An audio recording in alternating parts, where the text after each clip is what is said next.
Ready? All right, very good.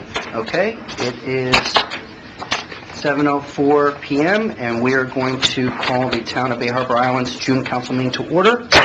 If I could have everyone rise, and we're going to call our students to do the pledge. So we have, okay, where's the other? We have Hannah, Cole, Yes. and Helena. All right, very good. There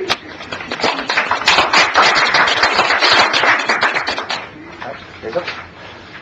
Allegiance to the flag of the United States of America and to the republic for which it stands, one nation, under God, indivisible, with liberty and justice for all. Okay.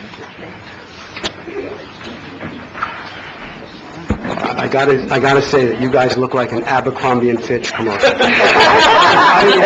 Was this a talent contest or something? Gorgeous, you guys, all of that. Okay, it's working.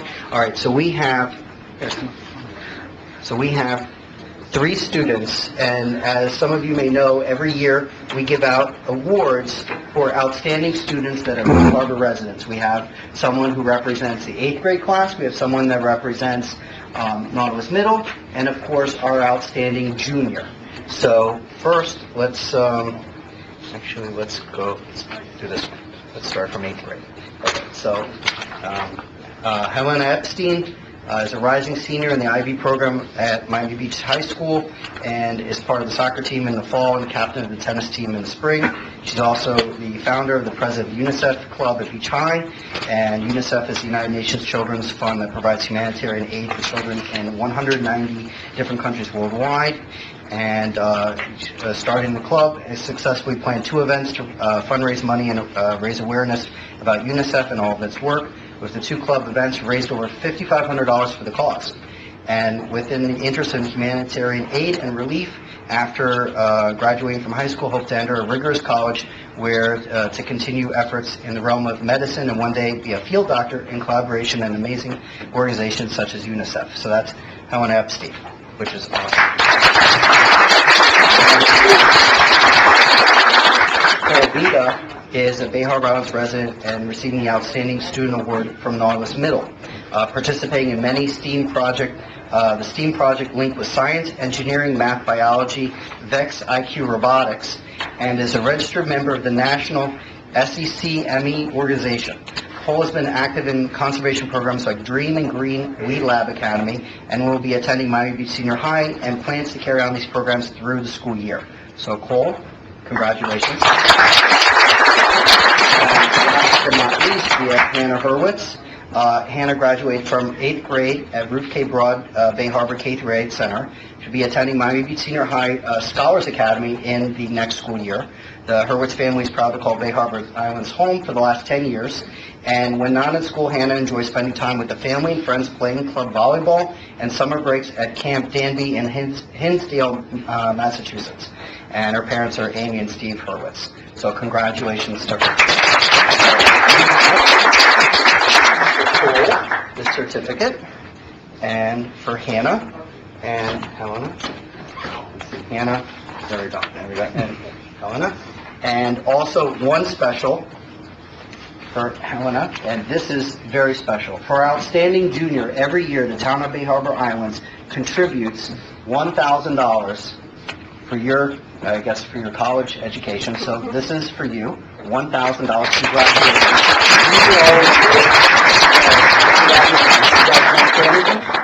Briefly. No? Okay. So public speaking is not going to be the major, but that's awesome. Thank you so much, because every year it's always great to see students progress. Because I have to admit, you know, when you look at what we all do in the town, raising your kids is one of the most important things. And you see your kids excel like this, they are the future of this town. So thank you so much for everything you guys do, because it's not going to end.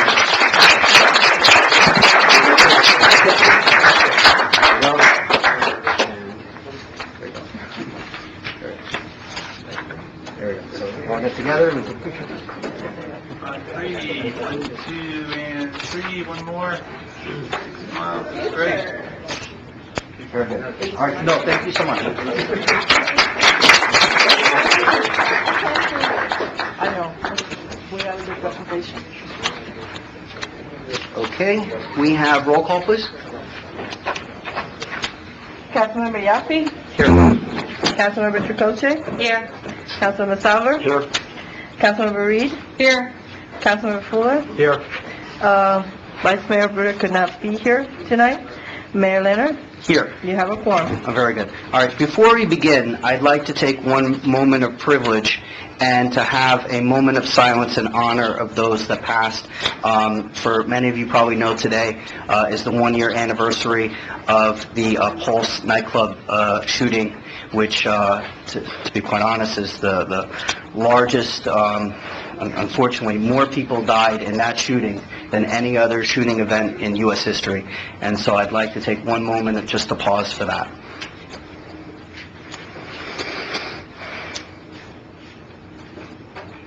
All right, thank you.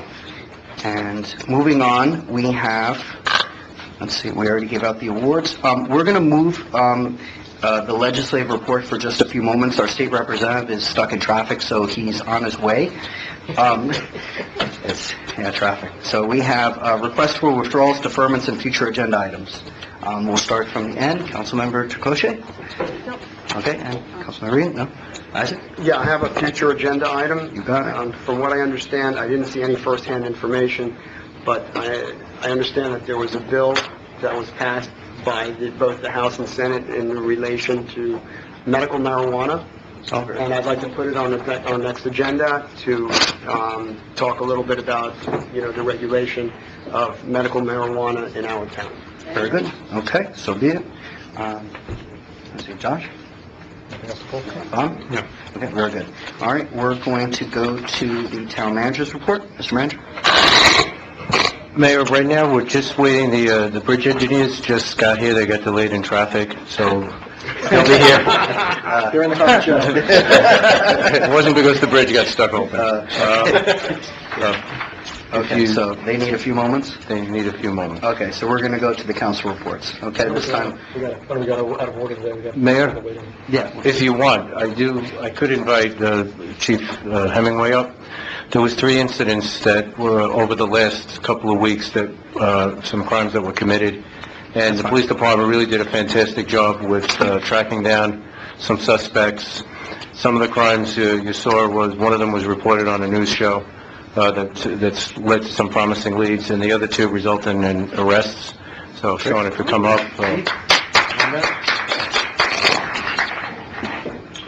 Thank you, Mr. Manager, Mayor, Council. The three incidents included we'll first talk about a graffiti case. Last year during budget time, we asked for probably about a 300% increase in funding for training. And some of the training we sent our officers to was investigations through social media, and then a lot of train-the-trainer courses that followed.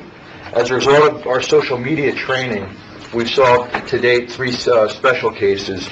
But this one in particular was the graffiti that a lot of people just didn't even know about. It was under the bridges when you came into town.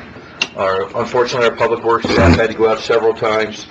We actually went to live a fusion type of monitoring where our dispatchers was monitoring the bridge in between the graffitis. But the one detective officer actually who serves as a detective part-time, Officer Castellanos, through social media solved a graffiti case in our city, and also identified a graffiti artist that's responsible for graffiti in probably 3 to 4 other municipalities, including the city of Miami and North Miami. So he did an excellent job on that.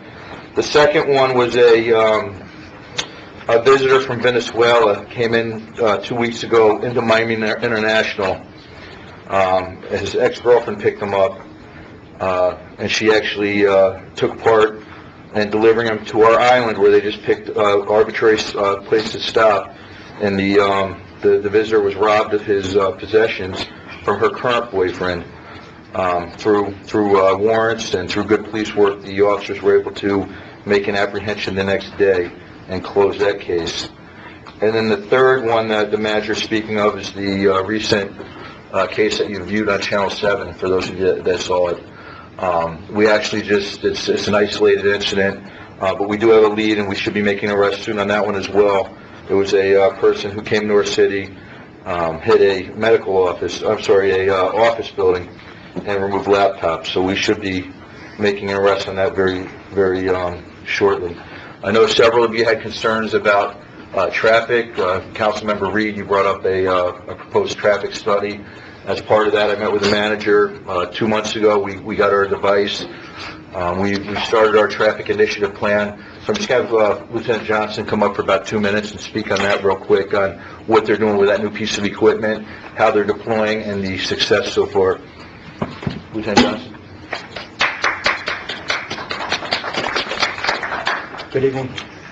When we first, the equipment ours, I want to tell you exactly what it looks like, but when I went shopping for it, I'm looking for, of course, how easy it is to use the program, the software, the size of it, the mobility, the batteries and everything. That's how we got to choose that. So far, I'm very pleased with the results on it. I can tell you that I've gone almost every street. I definitely hit East, West Broadview, the West Island, 96th Street, north and south. I'm looking at an average of, off 96th Street, 85% to 93% of the people are 30 miles an hour or under. And if you know anything, that 5 miles an hour over the speed limit, within that 5, you can stop somebody, but that's a written warning. At 6 miles, I can start writing citations.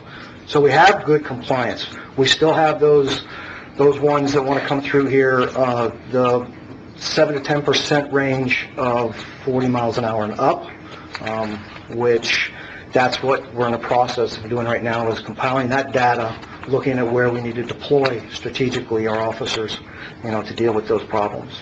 96th Street's a different problem, or different. You're looking at about 50% roughly comply with 30 or under, and then from that it kind of goes up 30%, start heading up into the 10 miles an hour and over. I can tell you that our accidents are down from last year by 20%. Our citations, we have been increasing. We took the month of May as a sampling. May of last year, we wrote a total of, it was a 44% increase in uniform traffic citations from last year, the same in the month of May. 80% increase in written warnings from last year. A lot of that is from the chief's directive of getting out there and let's get back to the community and find out, what we need done and everything. A lot of stop sign violations.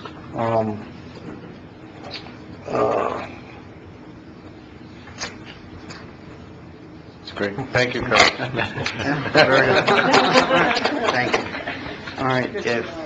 Thank you, Mr. Manager. And just to close that out, the premise that we're going on is the same as the hotspot policing that major metropolitan cities are using. This is actually giving them where and when to deploy and how many people to deploy. So we're hoping that with this data, we'll be able to assist whatever future studies are done and just really put our personnel where they're needed. So thank you. Very good. Thank you. As Sean's walking away, I have to tell you, the investigations were very, very thorough. It would have been very easy to close a case, unsolvable.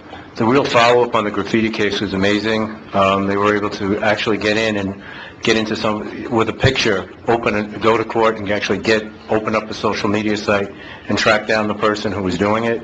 A lot of places wouldn't have made that extra effort. And as I said, it wasn't someplace you could see when you came into town. This was all happening out of sight. But it was important, and it was nice making that arrest. So, and the other ones were same effort. So a lot of credit to Sean. All right. I'd like, Mr. Mayor, if I may make a suggestion, I know that there's a lot of folks here for the skate park items. Not only do they should be introduced, I guess. Yeah. But maybe we can discuss that now while we're waiting. Yeah, I was gonna ask to bring up item 18 because they're here for 2 items actually. Here for item 7 and item 18. I was gonna ask if anyone had any items they wanted to pull, because if no one wants to pull item 7, then it would pass. Right, I think we already did that. Nobody pulled it. So nobody pulled it. Okay, so We're on 18 only. all right, so only 18. So we're gonna bring up item 18 first, and we have several other dignitaries and. So item 7, you're not pulling? No, no one pulled it. I'd like to pull 7 and 14. Okay, so you want to pull 7 and 14. Okay, all right, so I guess we're going to go to item 7 first. Very good. Madam Clerk? Number 7. I'm sorry. Let me, Sorry. you got me.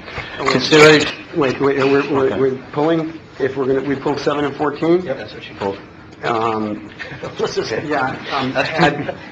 16. The 16, Okay.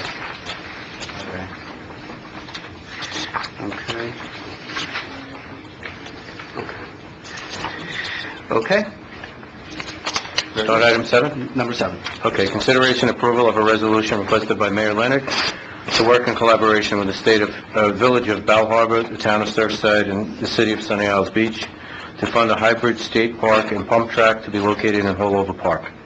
The town's contribution to the project would be $50,000, and the resolution is enclosed. Okay, well, this is my item. This is something that, and over the last several years, I've brought several items to the council that are something where all of our communities have worked in some level of synergy. We show examples of, for example, the shower by off of 96th Street was something in collaboration amongst Bay Harbor, Bal Harbor, and Surfside.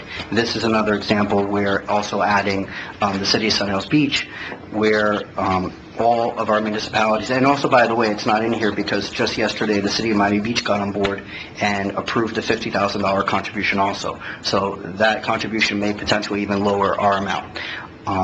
In regards to this project, it would be in Hollover Park. It would be a county facility where residents for any municipality or even unincorporated day would be able to actually use the facility for free. They do charge for parking. One of the things that I believe that they're going to have within the agreement is that the municipalities that do contribute will have, for the life of the park, free access. So if a couple years go by and they do change the process, we'll still be able to utilize the park at no cost because we made this initial contribution. This is something that many residents I know have asked for a long time, to actually have some type of programming for older kids. We do a lot of things for younger kids, but teenagers, being teenagers, do see a potential benefit to having skateboarding. And because of our lack of space and because of the noise, having it in Hollover is actually a great project for us because it won't be in the town, but it's something that's easily accessible to our residents and also in the neighboring communities. We have with us tonight the mayors of Bal Harbor and Surfside, and also our county commissioner, that are all here to speak in support of this item. So that's my little spiel. Jordan, we have a short... Yes, and we video, also have a little presentation. If you want me to, go ahead. Yeah. Do we have, just while she's getting that, do we have a representative from the company that's building this park? I don't think so. Commissioner Hayman, is there someone here from the company? I don't believe so, no, so just, but we do have the commissioner.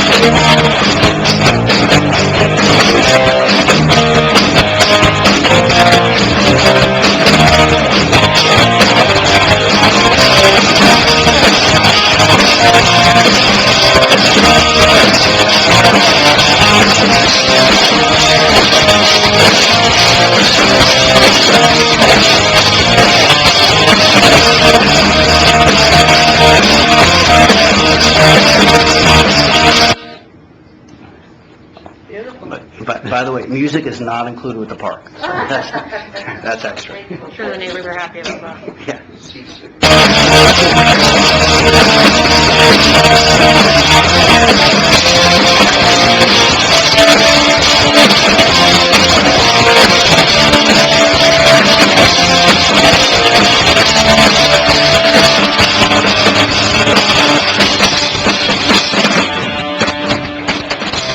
All right, very good.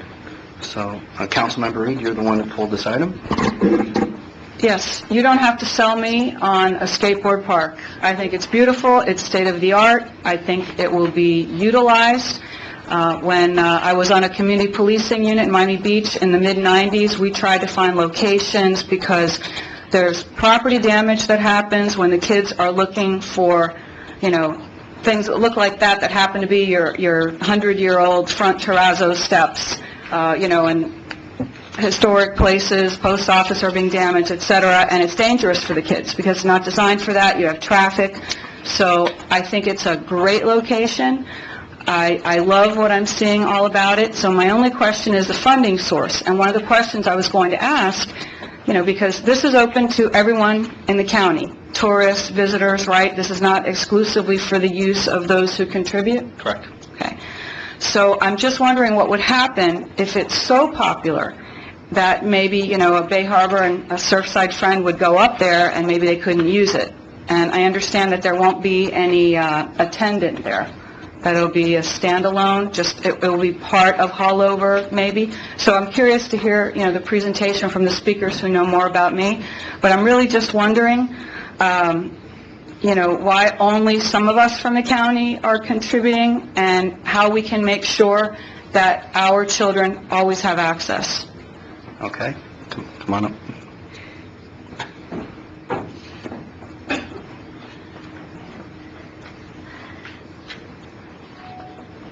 Good evening. Sally Hayman, County Commissioner, Miami-Dade County. Excellent questions. First of all, this is not the only park, and it's called a skate park, but it is a bump track for bicycles, which you saw, skateboards, scooters, and roller skaters. That's what it will be designed for. And to your question, it will bring in everybody. Amelia Earhart also has sports activities at their park. People don't come from way down south necessarily or far northeast. Same thing way down south. It will be a regional park. Constructed under the guise sort of like we did with the dog park. We have small communities here, and we have a want, so we put one out there. Eventually, Bay Harbor Islands had some land. They developed one. Surfside developed one. And but for a large regional community, then everyone can participate. Right now, the land will be Miami-Dade County. It will maximize all the green space just north of the dog park on the whole beach side. We will go to full extent based on Miami Beach stepping in with some additional money from our original proposal of $250,000.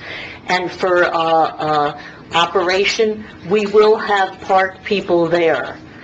So it will have limited supervision and limited security. What I can offer is, as the mayor said, if the time comes where the need so exceeds the availability of those who contributed to legitimately use it and safely use it, we will start dedicating time to the very government jurisdictions that made the park happen. I don't foresee that based on the nature of the use and the area and coming to it, but it will regionalize it, and for now there won't be any charge. It will be everyone's park. But we picked out the areas that desperately have a child population of all ages and no availability, or not to take off a small lot out of your tax rolls to try and configure something teeny. We will maximize the whole green space there. Thank you. That's great. Commissioner Hammond, I have a question. Actually, I have two questions. One is, we have a rendering here. Is this the rendering that we have that's proposed, or is it the video? Because they're actually different. Okay, I'm going to allow Dan, that video is an existing park, so you can see the different diverse activity. The rendering, it's still in progress. That's correct. Daniel Dykes, Mayor from the town of Surfside. Thank you very much for the opportunity to address Can you you. speak up, Dan? I can do my best. I'm usually the one saying that, so I appreciate it. The reason that this park was shown to you, it's in Kanab, Utah, and it's approximately the same dimensions as the space would allow at Haulover. The idea is we wanted to show you the concept until the money is allocated and given to Sunny Isles that will be managing the development of the project. The design has not yet happened, so there's still an opportunity for some public input if there are particular features that communities would like. But the idea is to make this right for our communities.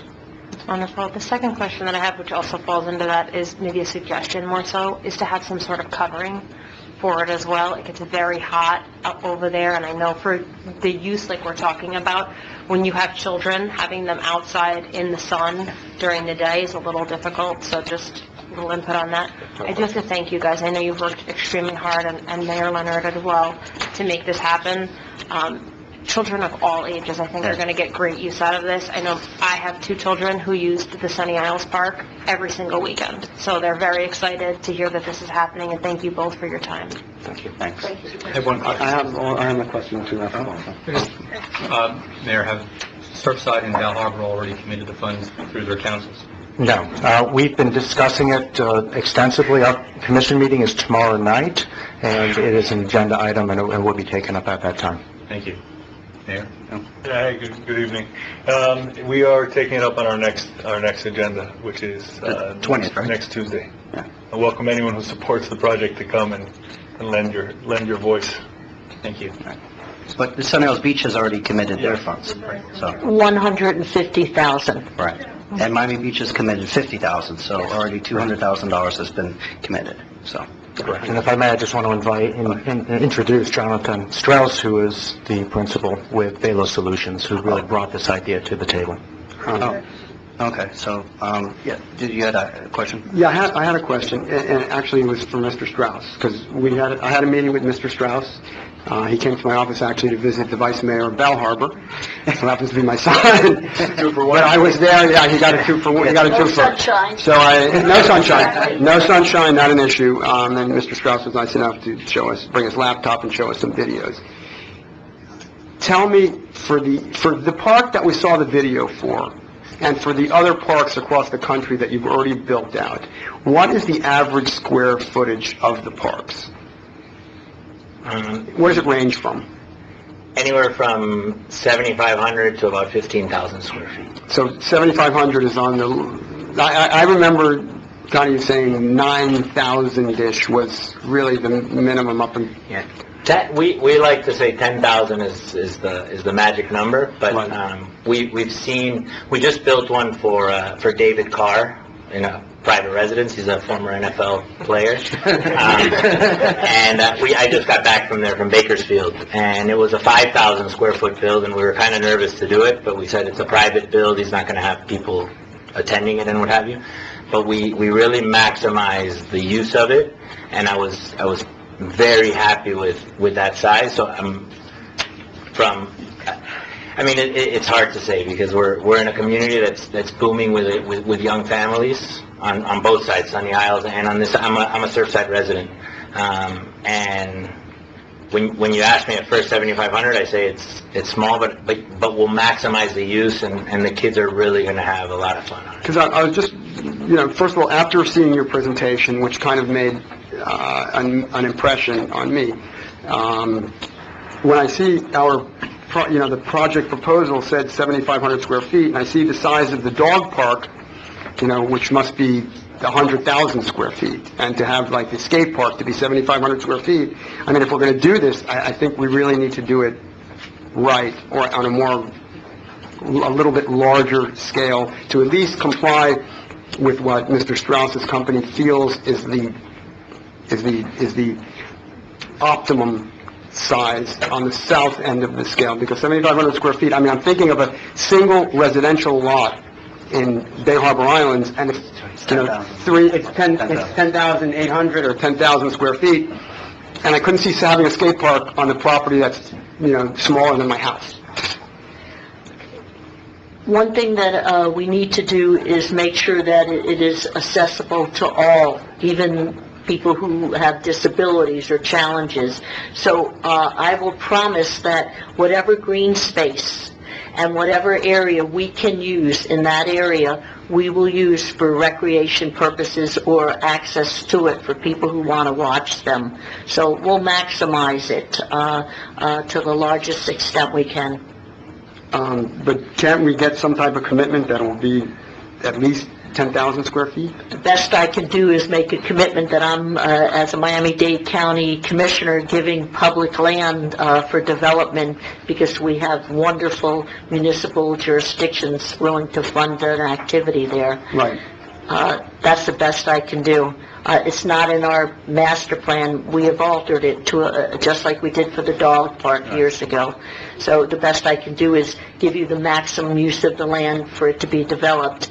But I also have to give some leeway around it for disability access for those who have challenges. Mr. Strauss, do you know what the dimensions are of the property surrounding that, the county's land that they're saying is designated for this use?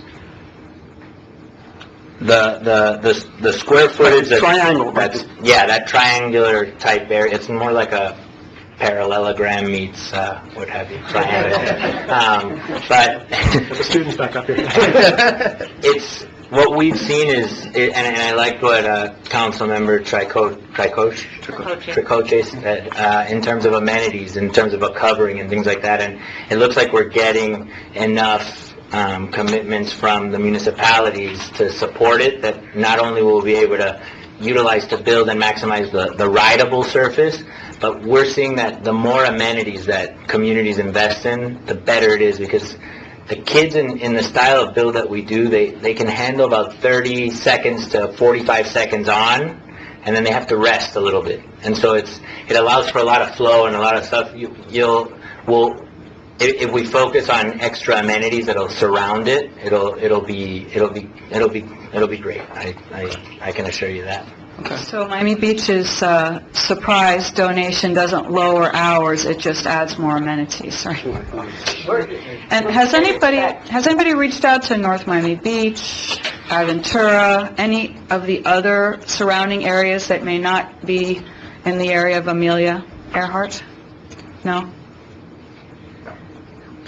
Because, they're so close right there, Eastern Shores right off 163rd. It's a challenging situation. This is really an initiative that grew out of the beaches, which is not to say that anybody's excluded, but there are a number of constraints, and we're trying to maximize the utility given the constraints. I think that this is probably, if not the first of its kind, certainly up there in terms of the communities working together with our county partner. Mayor, I know you've been working a long time, and we're so close with the Miami Beach site, and I'm really glad to hear that they're contributing. That's true. Very good. So any other questions from council, because we have public comment? All right, hearing none. All right, thank you so much. Thank you. Thank you. All right, so first we have Victor Maya.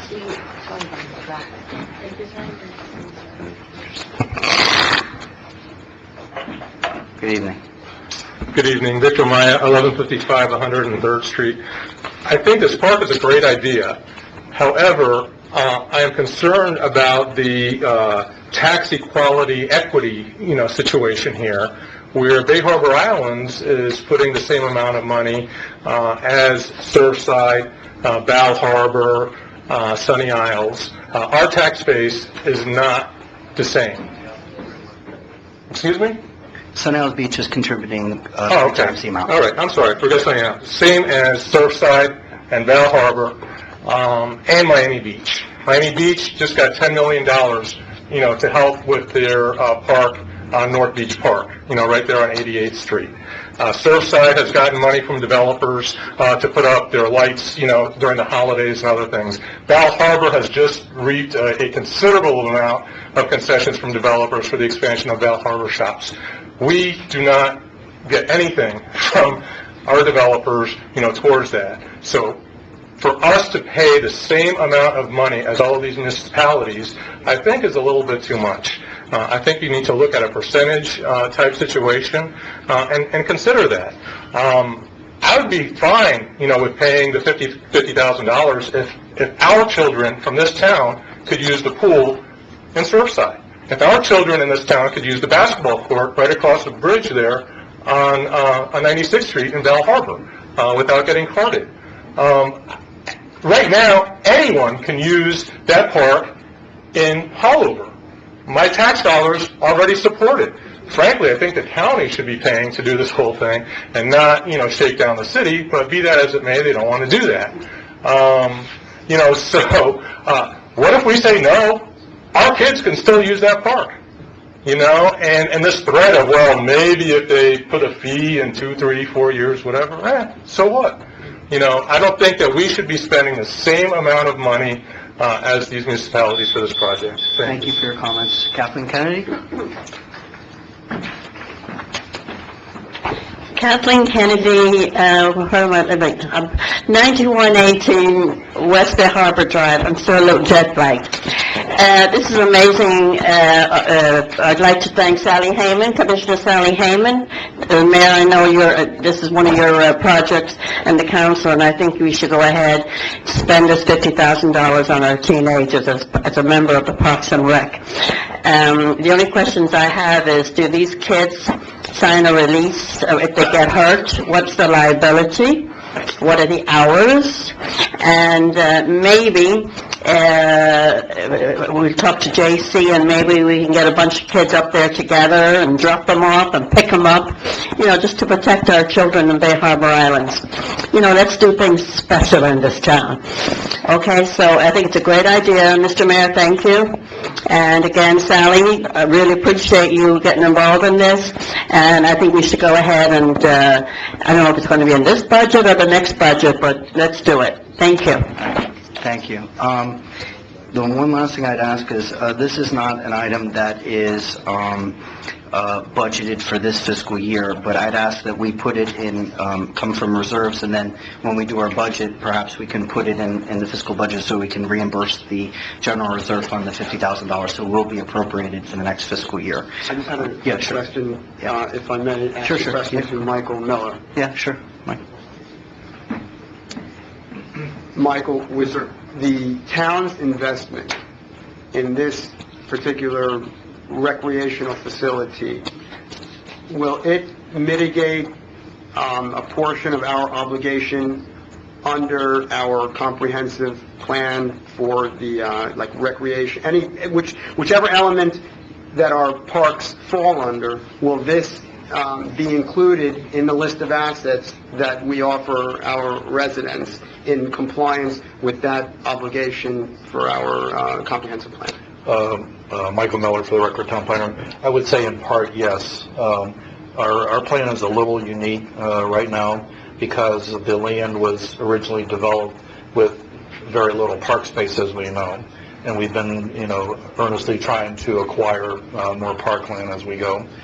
The level of service specified in our plan is more facility-based, such as the basketball courts and the tennis courts over by the school, and less on the acreage basis. But we make reference to the Haulover Park facility, and we do take credit that it's a close proximity, if you will. So in that regard, yes, we can take credit for it in that regard. Yeah, good question. All right, so can I get a motion for approval? I'll move it. I have a motion, can I have a second? Second. All right, all's in favor? Aye. Anyone against? Okay, very good. I'd like to take number 18 out of order because the same dignitaries are here for that item. And Item 18, yes, please. discussion and possible action requested by Mayor Leonard for a proposal by FIU in the amount of $12,988 to perform a study for the creation of an interlocal bus service system between Town of Bay Harbor Islands, Val Harbor Village, and Town of Surfside. Mayor, before you continue with this, I know this was on the agenda last month, I believe, or the month before? It was on 2 or 3 months ago, and well, the point is that we didn't take any action on it. Right. And I was just wondering if you could refresh my recollection as to whether we deferred it or whether there was no motion. Yeah, I asked that we defer it because I wanted to be able to bring some of the individuals that are also would help contribute to this. So in the case of Val Harbor and Surfside, both mayors are here tonight to speak in favor of it. One of the potential benefits to having this, and by the way, this is a budgeted item, so it's in this year's fiscal budget.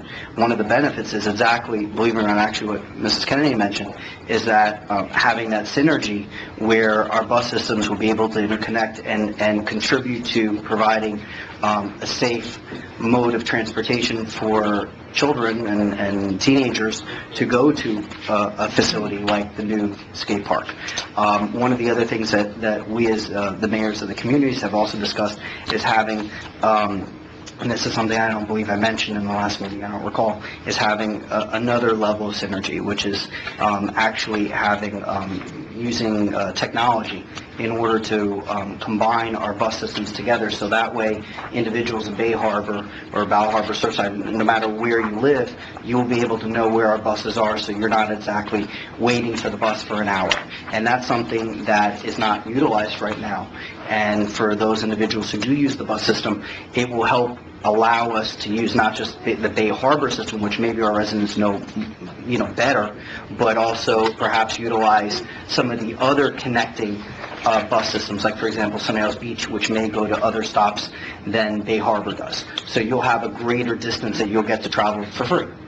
So that, plus having the mayors here, was really the rationale of bringing it up again. Mr. Mayor, if I may just clarify on one thing, just for Bob. One of the things when we were talking about when we were doing it a couple of months, like 2 or 3 months ago, you're right, there was a question as to whether or not the other towns were going to commit, or whether it was just speculation whether they were going to commit. And so hopefully we'll get that answer tonight. Yeah, we're going to get the answer, so. And gentlemen, when you speak, I mean, one of the things I was interested in when we spoke about this before is whether there was a commitment to implement the results of this study, as opposed to just each of the municipalities spending $12,000 and change on a study. We have a lot of studies on our shelves here which have never been implemented, and I'm not against studies, but I'd like to know, because when I was mayor a couple of years ago, I met with Mayor Deitch and your predecessor, Mayor Packer. We talked about the bus, unifying the bus systems and coordinating, and I know our managers or assistants, communicated with each other about that, and there were some improvements. But I'd like to know that if the communities are going to, spend the money on this study, that the communities are committed to unifying the bus systems and going forward with whatever the recommendations are. Now, there may be variations or modifications, but in other words, that this isn't just going to be something we're going to look at and do nothing about. So I'd like to hear from you with the level of commitment from your communities. Sure. Well, thanks for the question. Again, Gabe Grayson from Bal Harbor. Listen, as far as commitment, I can commit on behalf of myself and not on behalf of my council that I want to get this done. I mean, we live in this world, a little 33154 world, where we have 3 little municipalities and we really have one community. I'm sitting here with a friend from Surfside and saying we were just commenting how it's incredible how each one of our municipalities has its own council, and really it's tailor-made governing. It's in a good sense, but there's some things that are negative, and one of them is this bus system. It's so logical to join the systems and have one circulator route. It should include, probably we can talk if it should include Holliver on the weekends to have the kids go there and not have to deal with the parking for those who drive. This is something that we need to do. Right now the commitment is $12,000 per city. It's already in our budget. It was in our budget from, I think, last year. So that's already happening. As far as it moving forward, the mayors that are here with me know that I'm sort of gung-ho about it. And my village manager is also pretty gung-ho about getting this done. So that's the level of commitment I can give you today, but that's the most I can. Thank you. Sure. Thank you, Daniel Deitch, Town of Surfside. So as you're aware, it was an incredible leap, big step forward to actually connect our 3 communities' buses. This is what we're talking about now, is studying the next step, which will be having a unified system that runs in a more linear fashion and optimized. So in terms of the commitment, certainly, as you know, one voice, one vote, but we wouldn't be doing it if we didn't think that there was merit in it, and we believe that it's in the best interest of our communities. We've already had conversations with the county about utilizing their bus stop that is located next to the proposed location for the skate park, so there's that benefit as well. And the idea is that we're able to enjoy it as our communities, or even our children, to get on a bus that is managed by our communities, not the county bus.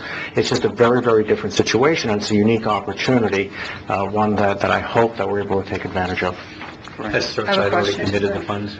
Yes, we've already encumbered the funds, and we are waiting for a third partner to fill up the dance card. Thank you. I have a question. If the recommendation comes back overwhelmingly to combine and have, like you say, one unified service, maybe it'll be the Surf Bal Bay bus, then how do you see changes and requests and modifications managed? Will there be, a separate board for it, or it's a control issue. So if, we decide to change and we don't agree, how do we handle that? It's a fair question, and may very well be added to the scope of work to ask them what is the best governance form. But just as the mayors meet on a monthly basis, the managers also meet on a monthly basis, and in our form of government, we often delegate the administrative responsibilities for our respective managers. So I would certainly turn to them. In this case, I think your manager already volunteered to take it. Mine isn't here, but I'll volunteer. It's a fair question. I don't have the answer, but it's something that certainly I'd be looking for through the study. Yeah, I agree wholeheartedly with what Councilmember Yaffe said, that having a study, and especially if it's overwhelming, hopefully they will give options and we can choose them. But, we agree on a lot of things, but, we're also constituent-driven. So if we get overwhelming complaints about a certain thing, and it could be basically that the constituents disagree, so we have to really look at how that can be managed. Just a note, if I may, the money that we each spend on our own bus systems, I think it's around $100,000 each. That sound about right? That's how much we spend. That's money that comes from the Public Transportation Trust. We're going to still spend the same amount of money. It's not about saving $10,000 per community, but what that will do, if we do it correctly, will improve the level of service for everybody. The wait time should be much less. Well, we all already have our own buses. How are we going to join them together? And this is the idea of it is to improve all of this for everybody. And I think it would also help the businesses on King Concourse a lot. There'll be a lot more access. This question is to both of you, basically. Do you think we really need to spend $36,000 to figure out how to unify the bus systems? Can't the manager sit down and just figure out a linear type of pattern to send all our buses together? And I have the same question when we discussed it. Right? Can we do this? Can we do this without a study? I mean, it doesn't take that big of a a genius to figure out where to send buses, a bus route, basically. I mean, it seems like everybody's totally into this unified bus system. Let's, maybe we can do it by trial and error and save taxpayers $40,000. Well, part of it is the stability, right? We don't want to change and then change again and change again. And our managers individual managers are all very, very capable people, but no disrespect, you're not transportation experts. So what we're asking for are the experts to weigh in. And this is a highly specialized area. I know it's simple to say, well, everybody's been on a bus, we know how they work, we know where they go, but there's many more considerations beyond just what we intuitively understand about bus routes. Yeah, the stops are easy, right? It's the frequency, and then also more importantly, the linkage with the county bus systems for it to work. If there's some people are going to want to link up to it if the study wants us to go out to Biscayne or down to the end of Surfside to link up to the county buses, all that needs to make sense. Does each municipality have just one bus, or how much? So each municipality has one bus. So there's basically 3 buses. I'd like to listen. Josh? I'd like the study to actually include as well looking into the idea of a trolley. And I know we've all kind of had that, they're doing it as a trolley. And I know we've all talked about that on the side a little bit as far as, in the back of our minds, we think maybe it's not a bad idea. The issue is this. No matter what, I love the idea of linking the 3 bus systems. There's no question. I think it benefits all 3 communities. But at the same time, we live in South Florida. We know there's a stigma attached to the buses. Ridership, it's been shown in other municipalities, as soon as you paint them and make them look like a trolley, people get on. They won't necessarily get on if it's a bus, even if it's going exactly where they want at the exact time and without any fuss. I'd like to see that as a possibility. I know it increases the cost, but it might be money very well spent. So my only comment to that is I agree with you 100%. There's a comfort level with the older residents on the trolleys. But just a side note, we don't have to get into all the details now. I lived in Georgetown for 3 years, and there they created the Georgetown Circulator. It's sort of the same thing. You're talking about a really high-end community. They didn't like using the buses. They painted them red instead of city buses, and they made them a little bit more high-end, and the usage is... The Gables had the same thing. Yeah. It was the perfect example, and that's incredibly used. Psychological. It is. There's something about it in South Florida. You go to other parts around the country, and people don't mind getting on buses. Down in South Florida, for whatever reason, people are not used to it. They don't always get on. The paint makes a difference. I vote if we put a picture of Councilmember Salver's face on the side. That ridership may fall, I don't know. It's better than your picture. So, In a perfect world, if it could have, some alternative fuel source, I know, it's a lot to ask and it's more expensive, but I'm sure you'll consider that. I'd like to, going back to the same thing, and it should be something included in the study. I mean, it's not, they've got the numbers for most of what happens if it's a trolley. I'd like to see that included in there. all right. If there's no other comments from council, we have public comment, number 18, Victor Maya.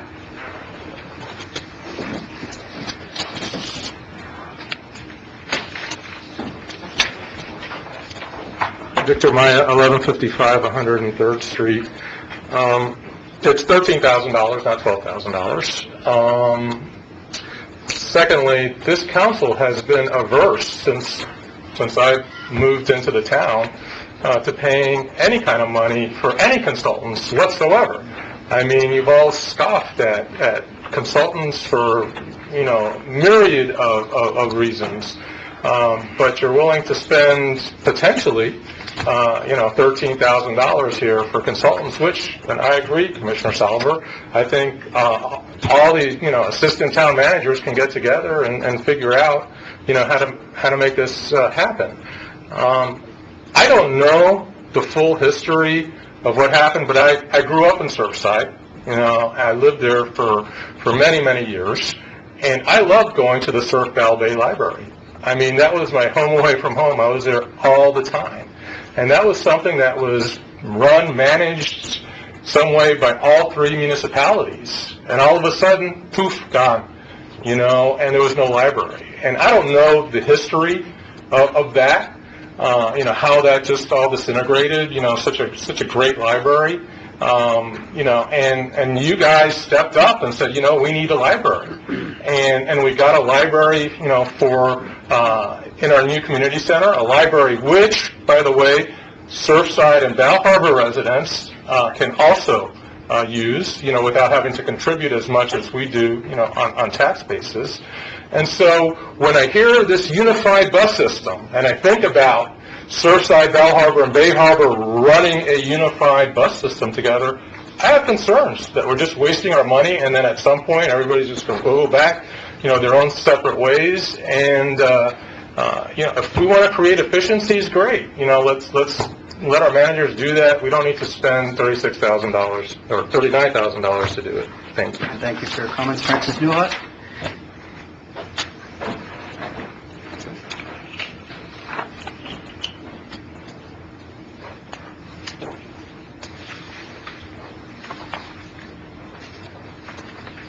Francis Newhut, 1060 King Concourse. Good evening. Good evening, everyone. We're unique compared to these other towns, besides being broke. We also have on our comprehensive plan to ensure pedestrian safety concerns with proposed developments. Now, with this particular bus system, which we have in place now, we have unusual streets because we still have head-in parking, which is very dangerous. And I know for a fact that these kids run out to the bus all the time. There's no parking areas where they go to take a bus anywhere. It's dangerous. So please, whoever's doing the study should also consider that we do not have parallel parking here. We have head-in parking. That is very dangerous, besides the bicycles and the pedestrians walking in the middle of the street. The other thing I wanted to say is I happen to agree with Victor. I mean, when you look at Miami-Dade County and their property taxes, and you have your neighbors making billions of dollars on taxes, and our poor little town, we got to put out the money the same as these big operators, is unfair.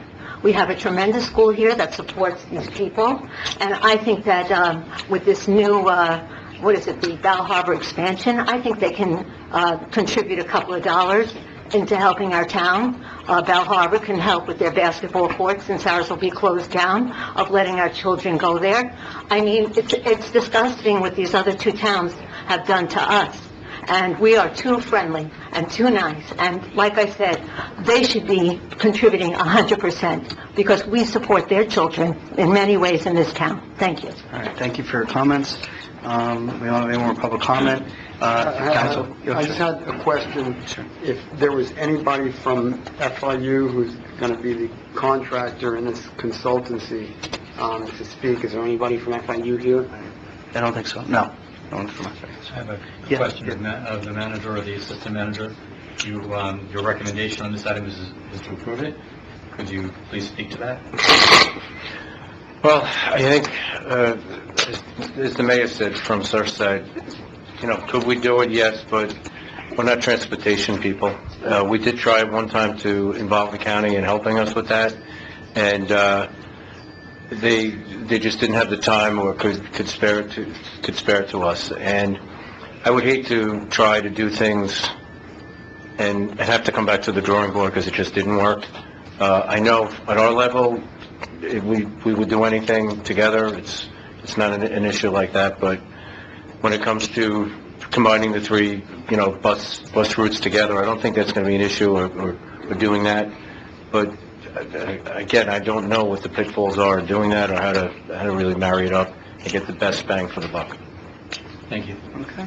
All right. Any other questions? All right. Hearing none.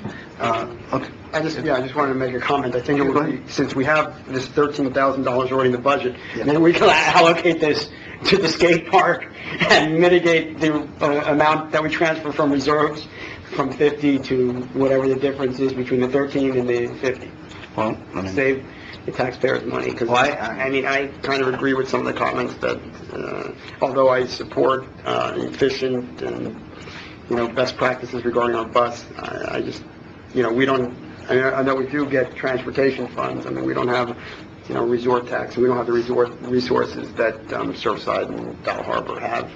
But we're not exactly broke, as Mrs. New had said, but, we have a lot less available funds. So we'd have to come out of our operating budget, whereas they, have resort tax and other sources of...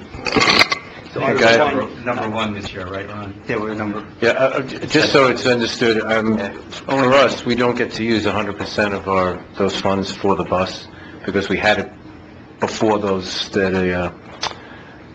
CIT money was available. So we fund about half of the cost of the bus. So you're telling me from this will general be a fund. revenue neutral item based on an increase in our grant from... It would be CIT? about the same. It would not look, we're not going to spend more on the system. So, just answer the question the way... I didn't understand the question. The question is, will these funds be reimbursed by an additional grant from CITT funds? No. Or is this coming out of our operating budget? Out of operating. Okay, so I'm not... Not the full- supporting- not I'm full- the one... Right, he was I'm saying not we're spending the supporting same it. amount on the bus. I didn't support it Same as before, before. and I'm not supporting it now. Sorry, Mayor. Let me say one thing if I could. Look, if this is done properly, it has a chance of reducing our traffic. If it comes down to spending $13,000 to potentially reduce traffic, I think it's worth it. Yeah, I mean... That's a drop in the bucket considering what we've been trying to do for traffic. Yeah. All right, so... Just a comment to the mayor, I know that you're only one, as I'm only one, and we'll reach only one, but I was trying to get a sense of the level of commitment from your communities, your councils. You may have already discussed this at meetings, and so I was really looking for, the level of enthusiasm from your communities as to, going forward if this, study is approved by all three towns. Okay, Daniel Deitch, Town of Surfside. Let me answer the question in two different ways. One is that I don't remember what the exact vote was when we allocated the funds, but at least it passed by a majority. The second is we're trying to increase the utility to our community, and this is one of those efforts to do that. It's a funny thing that you find out. There was a period of time that the bus was inappropriately going to an extra stop. Why? Because there was demand for it. Unfortunately, we found out through an investigation. So we know that there's demand to meet the community needs, and this is a way that we can characterize it, not just within Surfside, because we have a lot of interest. We have a lot of challenges with our elderly getting to the hospital, getting to Mount Sinai. So one of the ways that we're able to expand that service was by combining our buses in the first instance. So we're constantly interfacing with our community to understand what their desires are, and this will be another opportunity to not only do it in Surfside, but to do it in the 3-town or 4-town, 4-community area to maximize the benefit. Dan, are you funding it with operating funds from your operating budget? We're in a different situation. My understanding is that we're using CITT funds. I don't know the exact circumstances. Just so I'm clear, just so you know, not all 90,000 comes out of general operating fund, just half of it. Right, I get it. Okay, I just want to make sure. Right, I remember, I was on the committee that actually passed the CITT into law, with Raul Martinez and, the rest of the, but we're, this is coming out of general funds, the way it's crafted here in front of me, right? And I guess for them, it's not. To answer that specifically for us, I understand that the 13,000 or whatever it is that each of us were proposing everyone pay for the study does come out of general funds for us. It's my understanding. I think I'm correct on that. To answer your question, I wish I knew. I don't know what the rest of the council thinks on this. I do know that there's a big energy in the community to improve the bus system. We recently got a new one, and we do have the money for it, and we do want to do it. Just since you've invited me up here, it's always a risk. Just to answer Councilmember Salver. If you do agree with the proposition that we need to, that it's a good thing to join the bus systems and really make something great for all of our communities, I think it's important to spend the money to increase our chances to do it right. Right? So public governments do things wrong all the time. We all have the right intentions. We want to do things well for our communities, but what the differentiator between a government and a private entity is. Governments will say, let's just figure it out. It's just a bunch of stops. Make it go every 15 minutes. And then it doesn't work. And then going back and fixing that, you lose all the enthusiasm that you might gain and momentum you might gain from a brand new bus system that everyone can get behind. If you start off on the wrong foot, the whole thing might end up being a failure. So But as we speak, are the 3 systems not unified?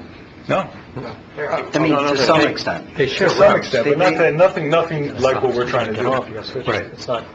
Right. They share stuff. You get on one, you get on the other. It's not, so you can't go from. Oh, so each one has their own route, although they allow people from all 3 municipalities not only to that, participate. To add to the silliness of, to use the softest word I can use of the system is, our buses go through Bay Harbor, and your buses go through Bal Harbor and Surfside, and My understanding is it's sort of like a 3-leaf clover, more or less. So Surfside goes down to Miami Beach, we go west over to Costco and Walgreens, and, they might overlap a little on that, and then Bal Harbor, you go up to Aventura Mall.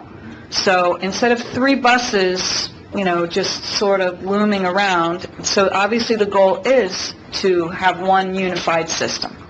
Obviously, if they're, that's what we're moving to. Less So wait just time, say it. more access. So it'll be 3 buses then, all sort of traversing that same loop, trying to... Or more. If we find out it's successful, we have to see what the future holds. But at the same time, there's also the possibility of years from now negotiating a new deal. When it comes out, if we have more buses, we have a better negotiation with regard to whichever company is servicing all 3. Do they answer to Surfside right now? Because I see, in the paperwork...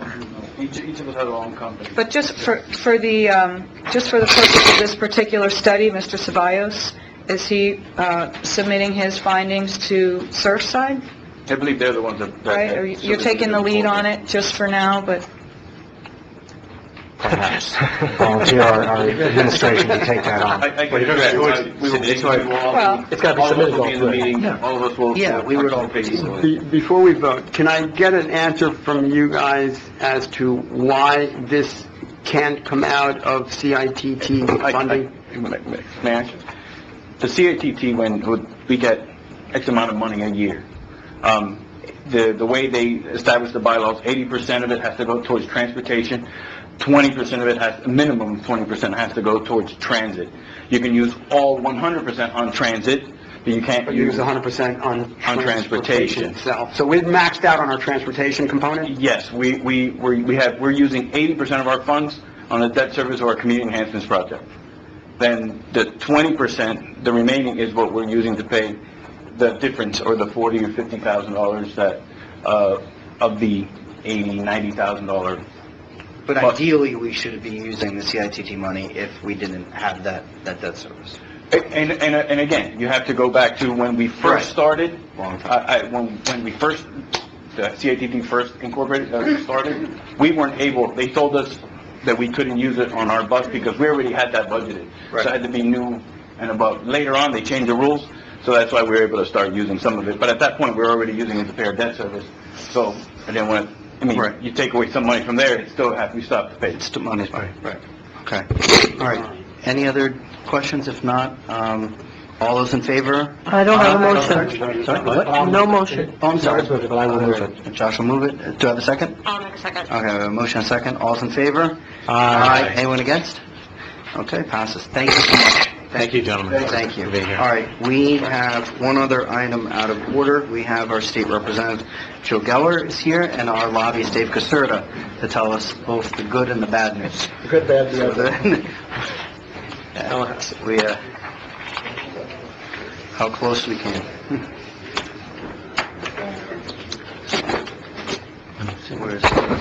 Where's Dave? Dave outside? Dave, there you go. Come on. Oh, Joe's good. Good evening.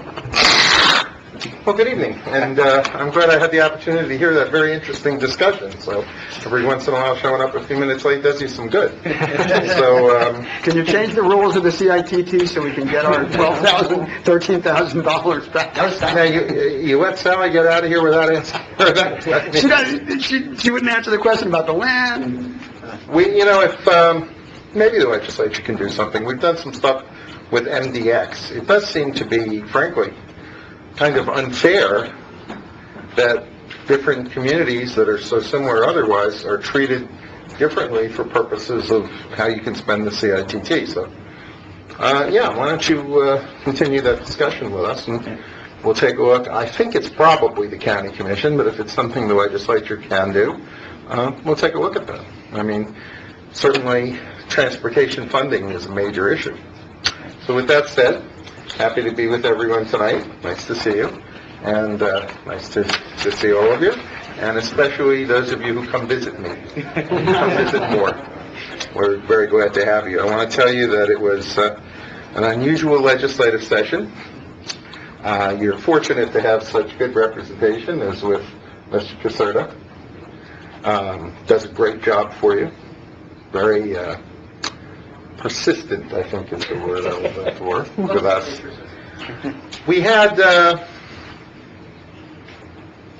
wasn't a fun session, I'll put it that way. It was really very, very difficult. And, anytime you have to go back to finish the job, as we did with the special session last week, that's a bad sign.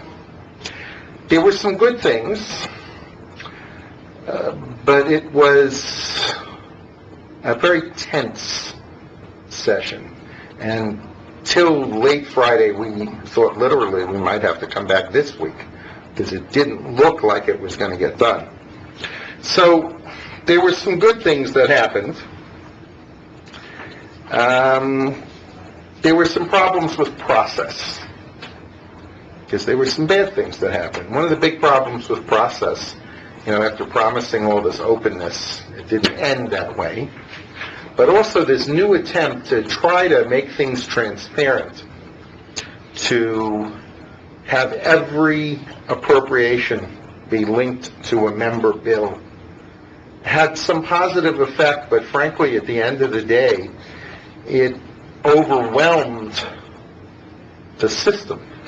There were just so many thousands, literally, of bills flying around that when it came time to hear them, I sat this year, I had very good committee assignments this year, I have to say.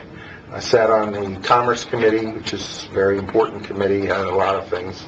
I sat on the Judiciary Committee, which is also a very important committee. And I sat on the Appropriations Subcommittee on Tourism and Transportation. I sat on the Tourism and Gaming Control Committee as ranking Democrat. The thing is that so little good feeling was there for most of this session. The battle going on between the governor and the House for most of the session was really a problem. Education was a very sore point.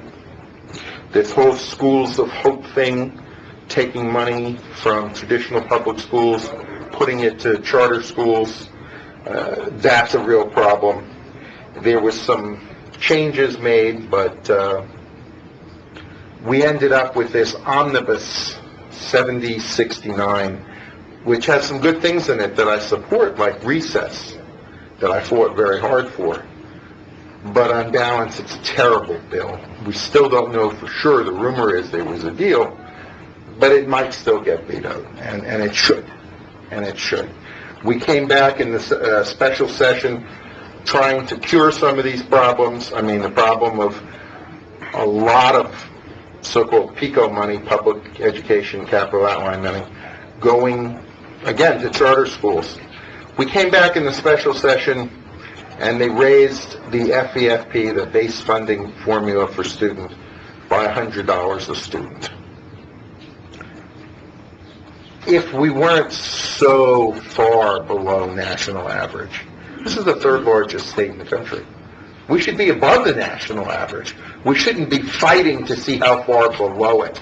And many of us voted for this supplemental appropriation, but very reluctantly. You can't say no to more money when you don't have enough, but it was a tough one. It was a bitter pill.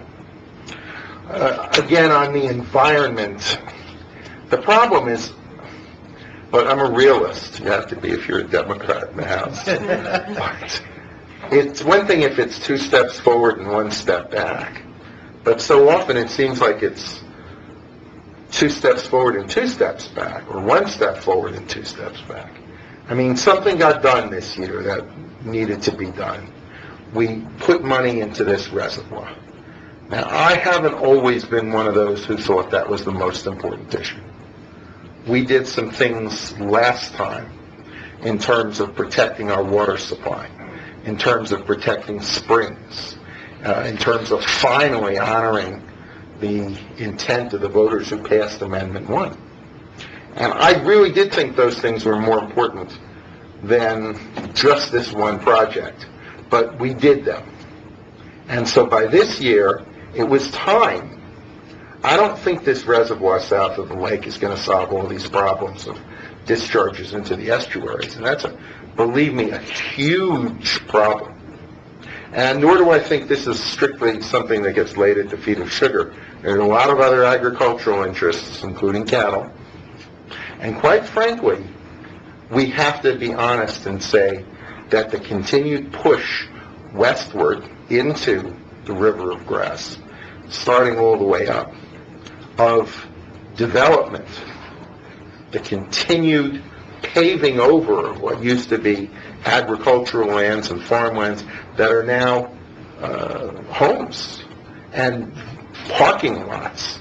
The runoff from those parking lots is probably as devastating as anything. And we can't hide from that just because there's not an easy villain for that. Okay? We live in those places, but we're responsible. So we did finally put some money towards this big project. And that's a good thing.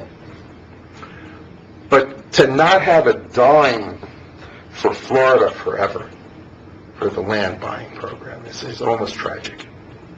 You know, again, and then this is the pattern, unfortunately, in Tallahassee. You're forced to choose between, do I want to see something good get done, even though it's tied to something terrible? And you don't want to see nothing.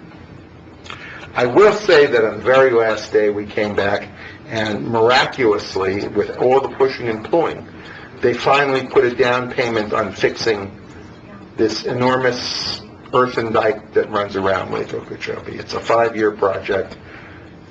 We put $50 million towards it. It's a start. It's a program that'll run for years, but it's something that desperately needed to get done, and yet, at the same time, we're cutting positions and cutting enforcement from the Department of Environmental Protection.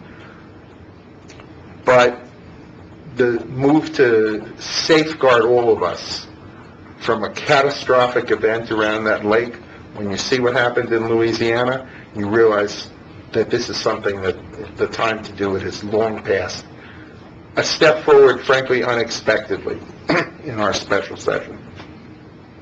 But on the environment, to give the legislature a C is generous. It's probably not even accurate. It's surely not a C+.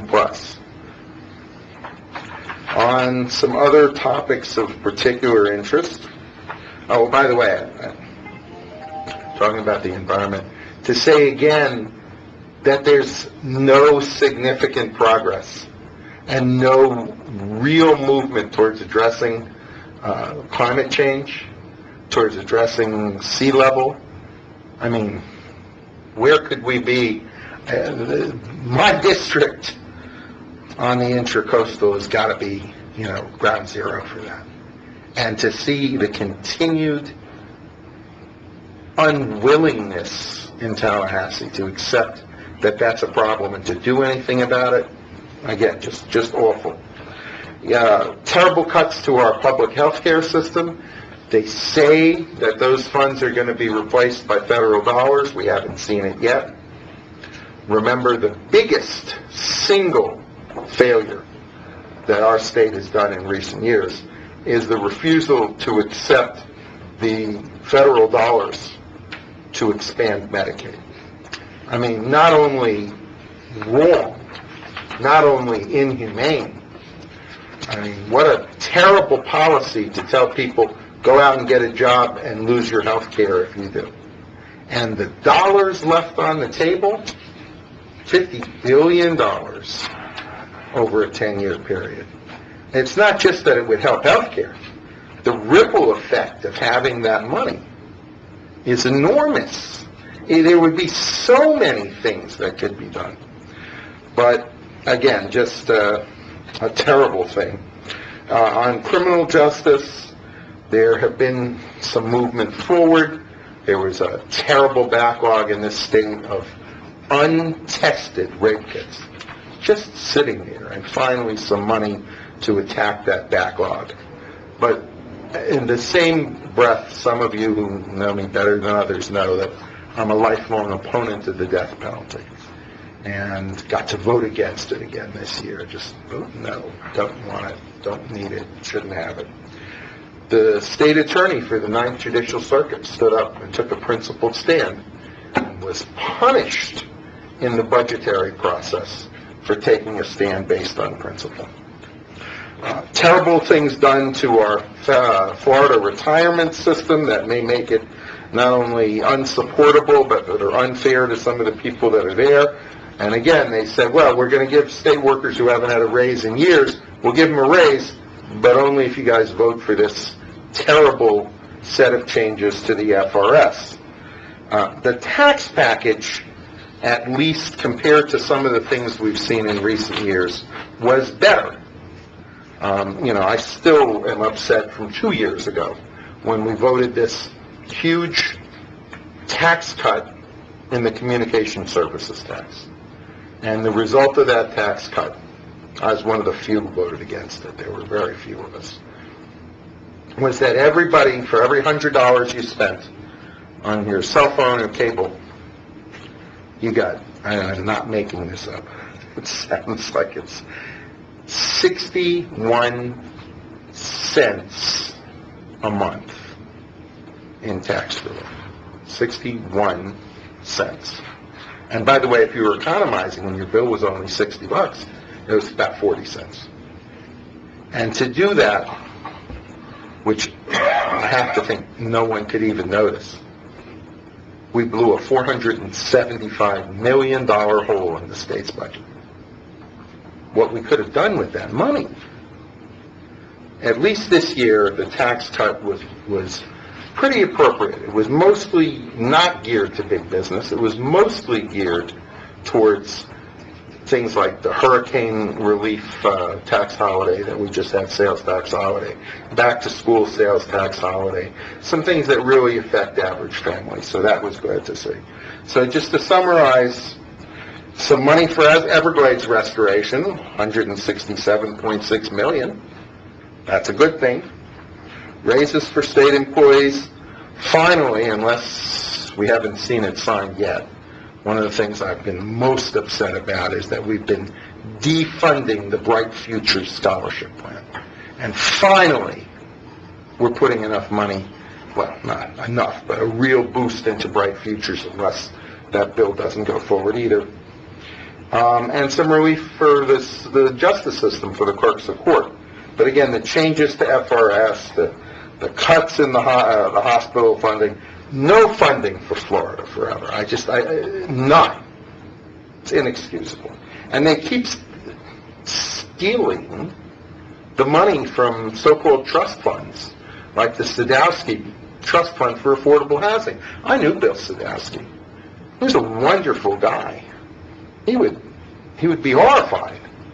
I actually suggested in committee that perhaps they should change the name of the trust fund.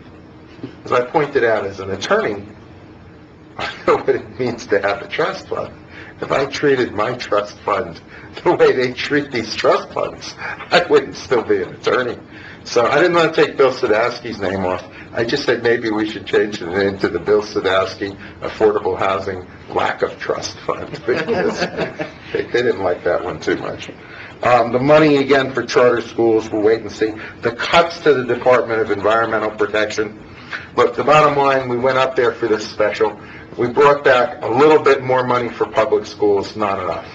We brought back the money to get working on the dike around Lake Okeechobee. That's a good thing. We finally did agree on a medical marijuana bill.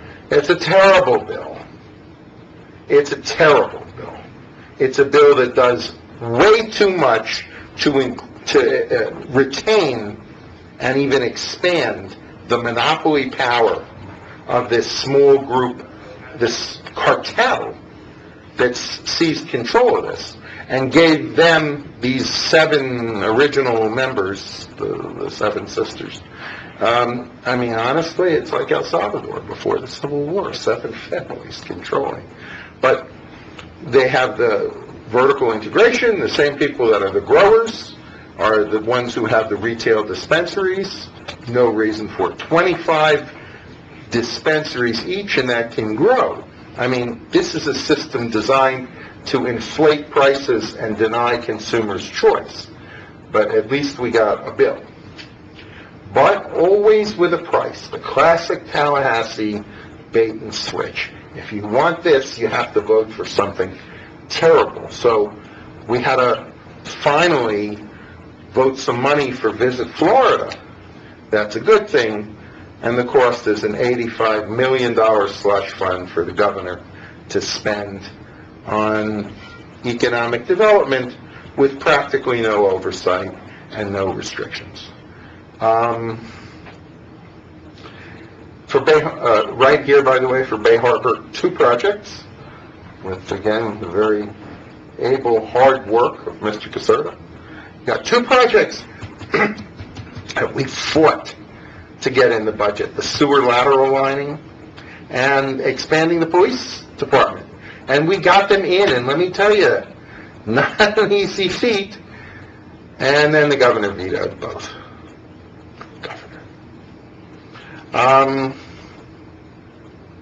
Not a great session. Honestly, not a great session.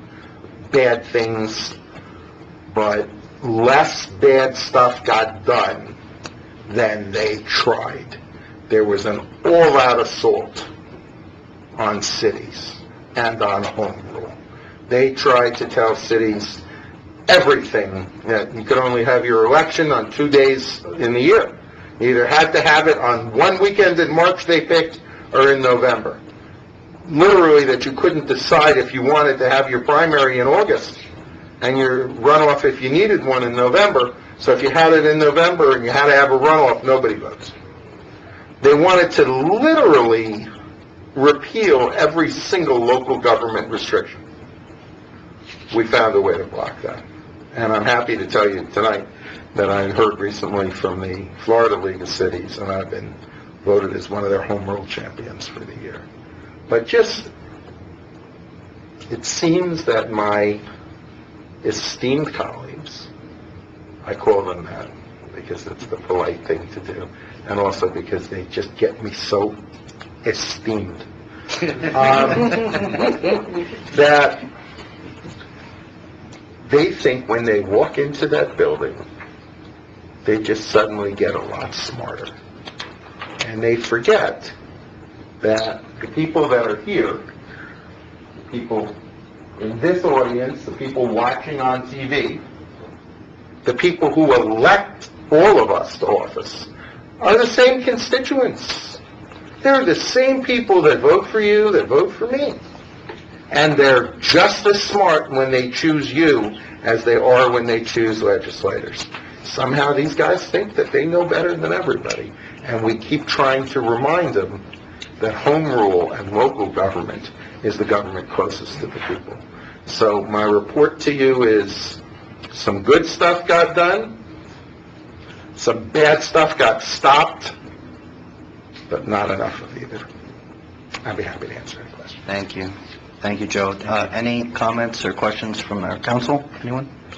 What do you think the genesis of this attack on home rule, especially in the last session, is?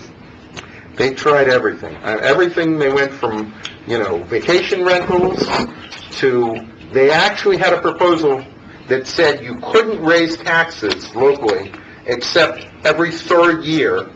And if so, it would take,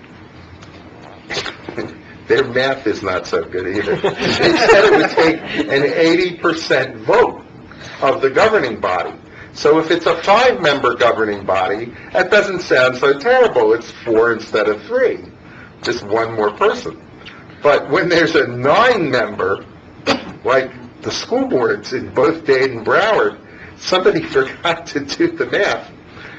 7 out of 9 is still only 77%. I did the math. And that's something that would have had 8 out of 9 members had a vote for it. And on top of that, they said it would take, in the referendum, you got to have both. And the referendum would have to pass with 60%. We're not amending the Constitution. What's behind it? They don't like government. They don't want to see government do anything. And they seem, apparently, not to recognize that in local government, if you're not serving the needs of the people, you're gone. People pay close attention. They pay closer attention, as a former mayor, they pay much closer attention to local government than to what happens up in Tallahassee. And I don't know. They seem to just not want government to succeed at any level, and they think they really have a monopoly on intelligence, and let me assure you, that's not the case. I know that the Florida League of Cities did a lot of work against this new homestead exemption bill. Yeah. Can you just comment on that briefly? I know that It's another terrible idea that, when you first hear it, it sounds like, oh, okay, a little more homestead exemption to help out people who are struggling. But that's not how it works. The big problem, I would have been for it if they had limited it to people who needed the help. But the idea that somebody living in a $4 million mansion on the Intracoastal gets that extra exemption is ridiculous.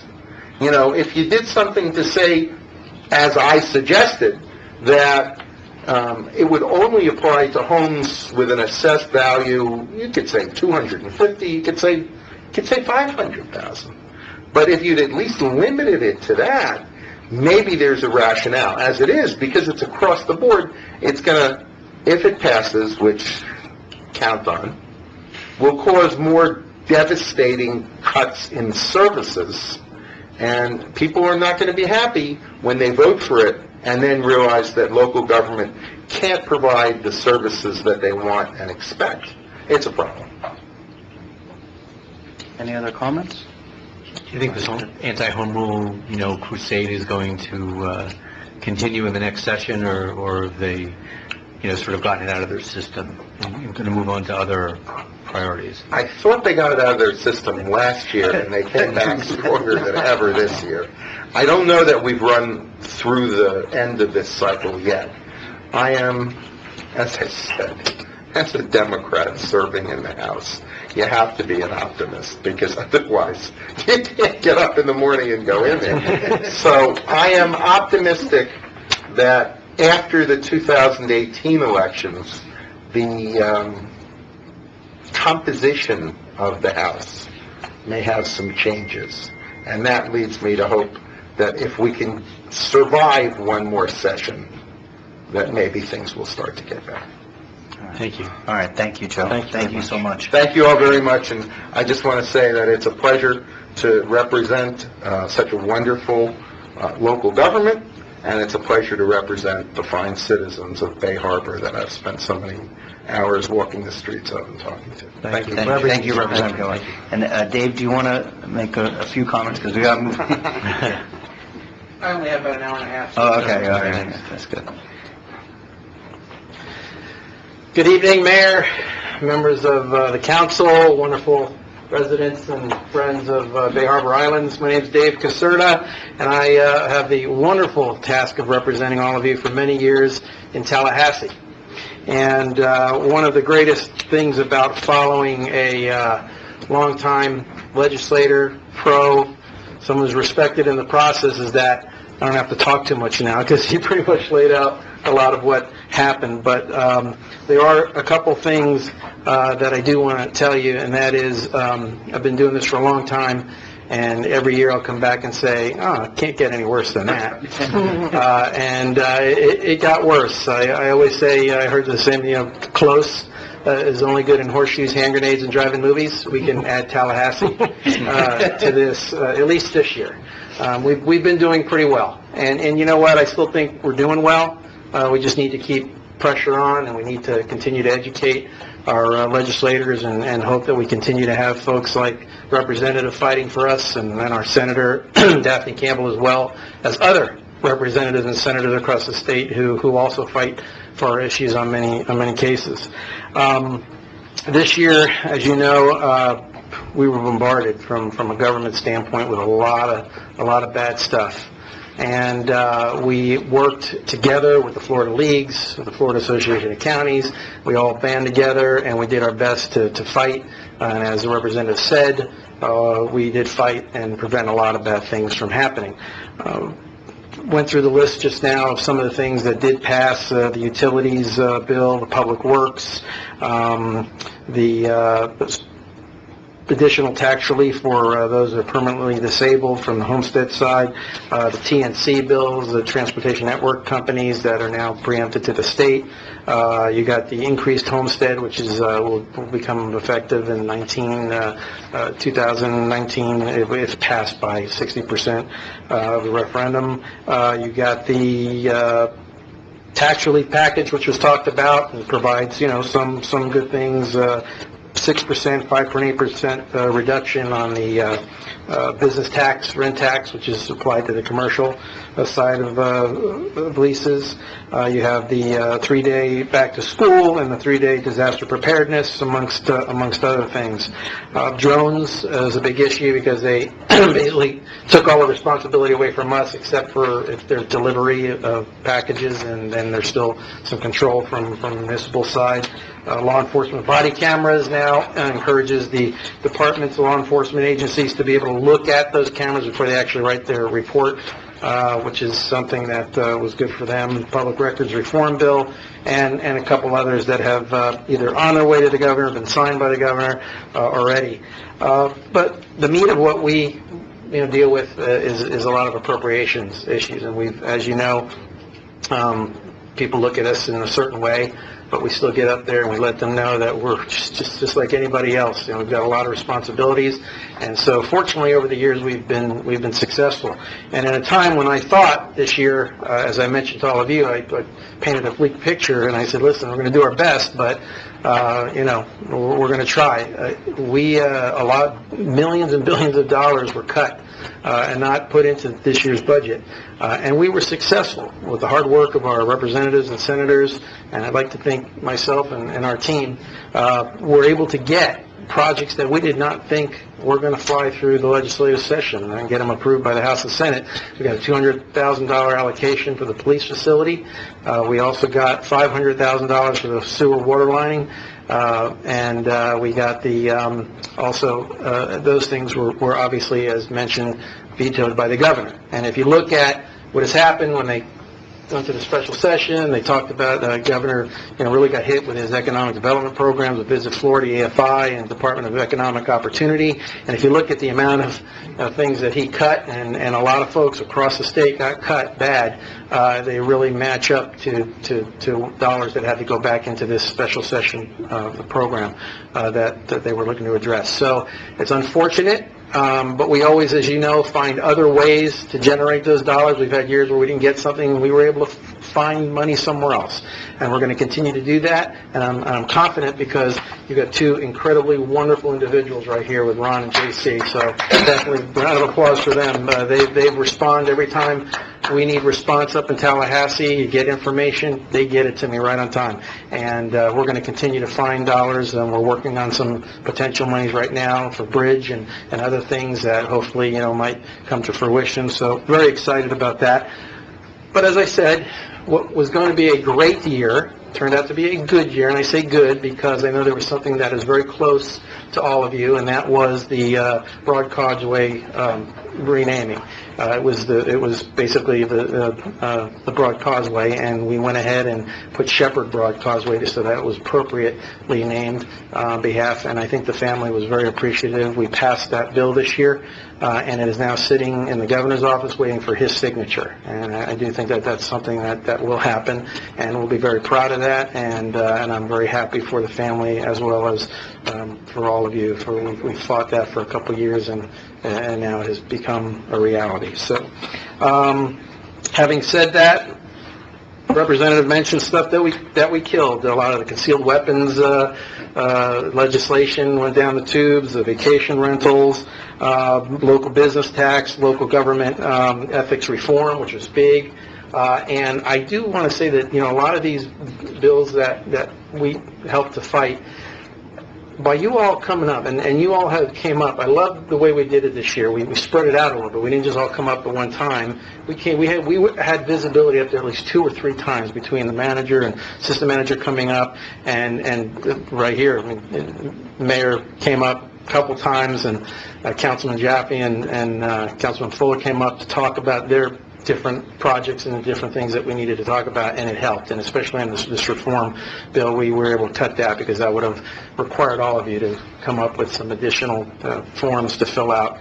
As you know, you're doing this voluntarily, basically, and so the time that it would have taken to pry into your businesses, I don't think would have been fair, and we're happy about being able to defeat that. So this is the report I have for you. We're moving forward. We have a couple things on the horizon that we're working on still to try to generate some dollars here, and we're not giving up. Session's going to be here sooner than you think. January starts, so we're going to be back fighting again, and you know what? We'll get these projects back in and hopefully educate the governor that these are projects that are worthwhile and do have a great return on investment for the community. So thank you again for your confidence in having me involved in here, and continue to work with you as best I can. Thanks, Dave. I have to say that the governor vetoing $409 million from the budget, when you think about our $700,000 appropriations, it's certainly not because of our work. I mean, it is a Herculean task to get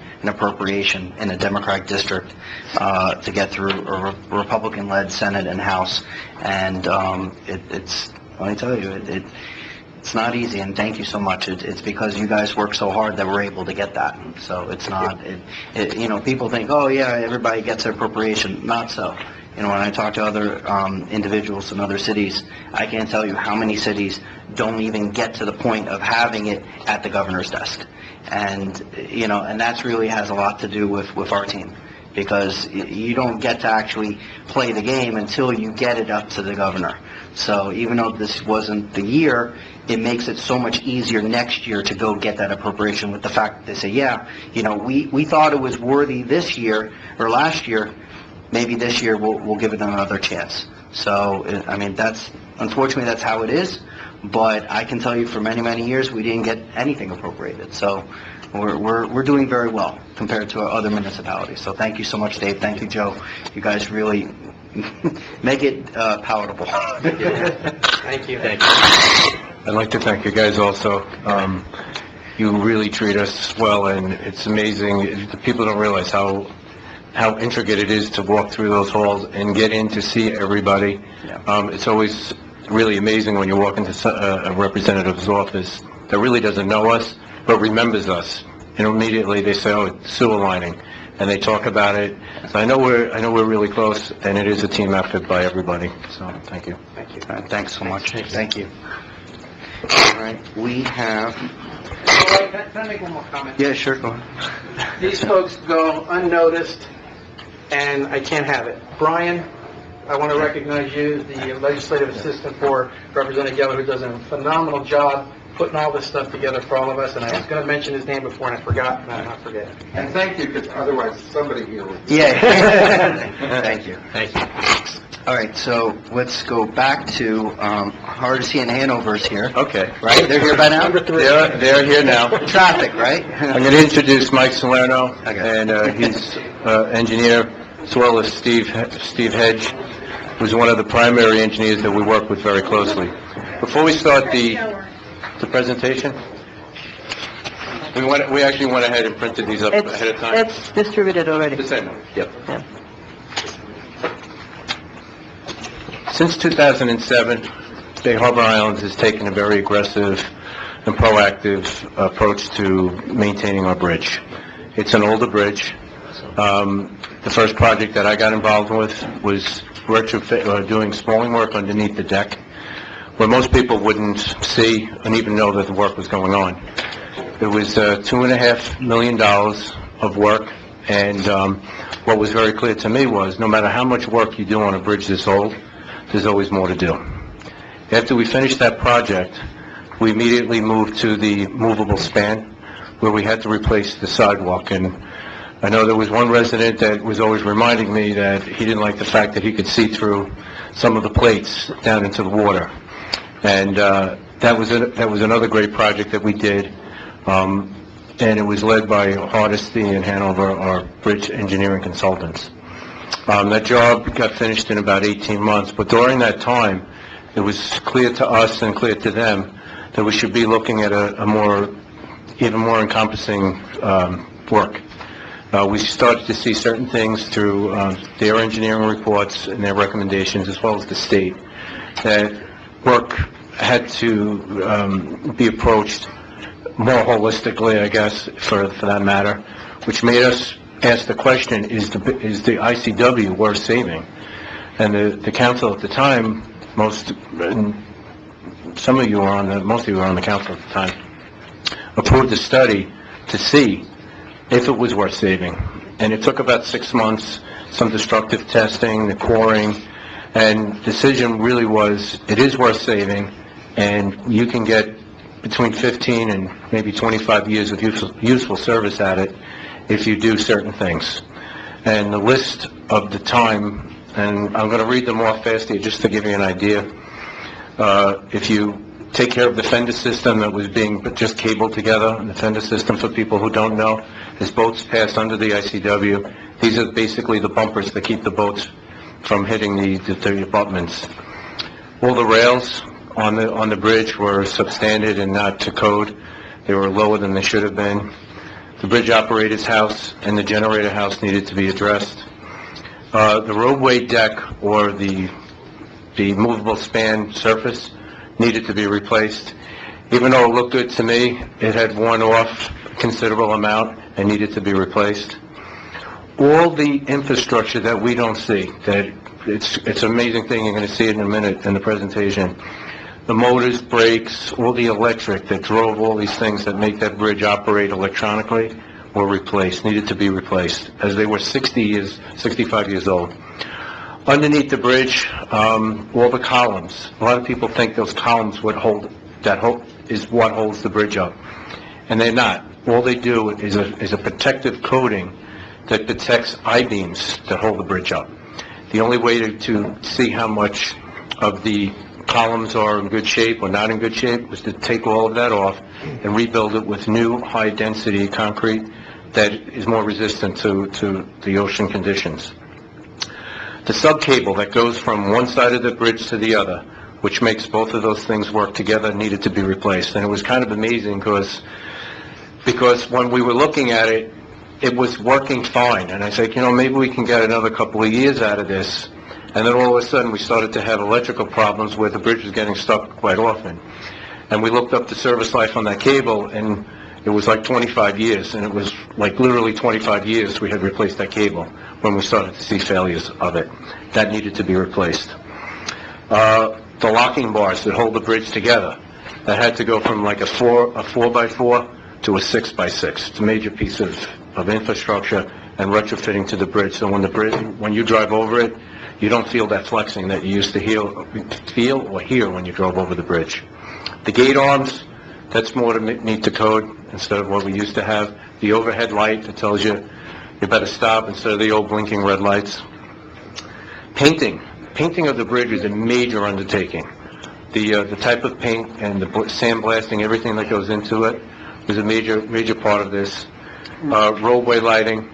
Can I interrupt you for a second? Are these guys going to talk about all this? They're going to go through, walk it right through. Because it looks, there's like a lot of slides here. Okay. So, I in all due respect to you and love for you, I'd like to hear it from them because they came from far. Well, thank you, Ron, and thank you, J.C., and Mr. Mayor and the Town Council for having us. Ron, that was a great lead-in. You kind of made our job easier. It's okay. So, Can you state your name for the record? my name is Michael Solano with Hardy Steam Hanover. But I'm an engineer, professional engineer, registered in the state of Florida. This is Steve Hedge with Hardy Steam Hanover. So, you may have noticed the last couple of years I've been working on the bridge. So, we're here today to talk about your greatest asset, your biggest asset in Bay Harbor. It's the bridge. Mike, if I may, before you start, can you tell me, for one, and the rest of our listening audience, what was the scope of your engagement? In layman's terms, what were you guys supposed to do regarding our bridge? Yeah, that's in the presentation, but I'll answer that up front. So we're consulting engineers. We've been a consulting engineer with Bay Harbor since 2003, and our scope for this particular project was to develop design plans based on several things: our inspection, FDOT's inspection. They do annual inspections. There was a corrosion report done in 2010. That report, and based on those items, put together a set of design plans, biddable for a contractor to bid on, to bid the work and perform the work. That's our scope. Just before you go into the beautiful presentation, if you had to self-evaluate the job that you did in this particular project, how would you evaluate your performance? Self-evaluate on what kind of a scale? On A through F. We are professional engineers, so we have to perform in a standard of care. So we met the standard of care for this project. I have a question, general question.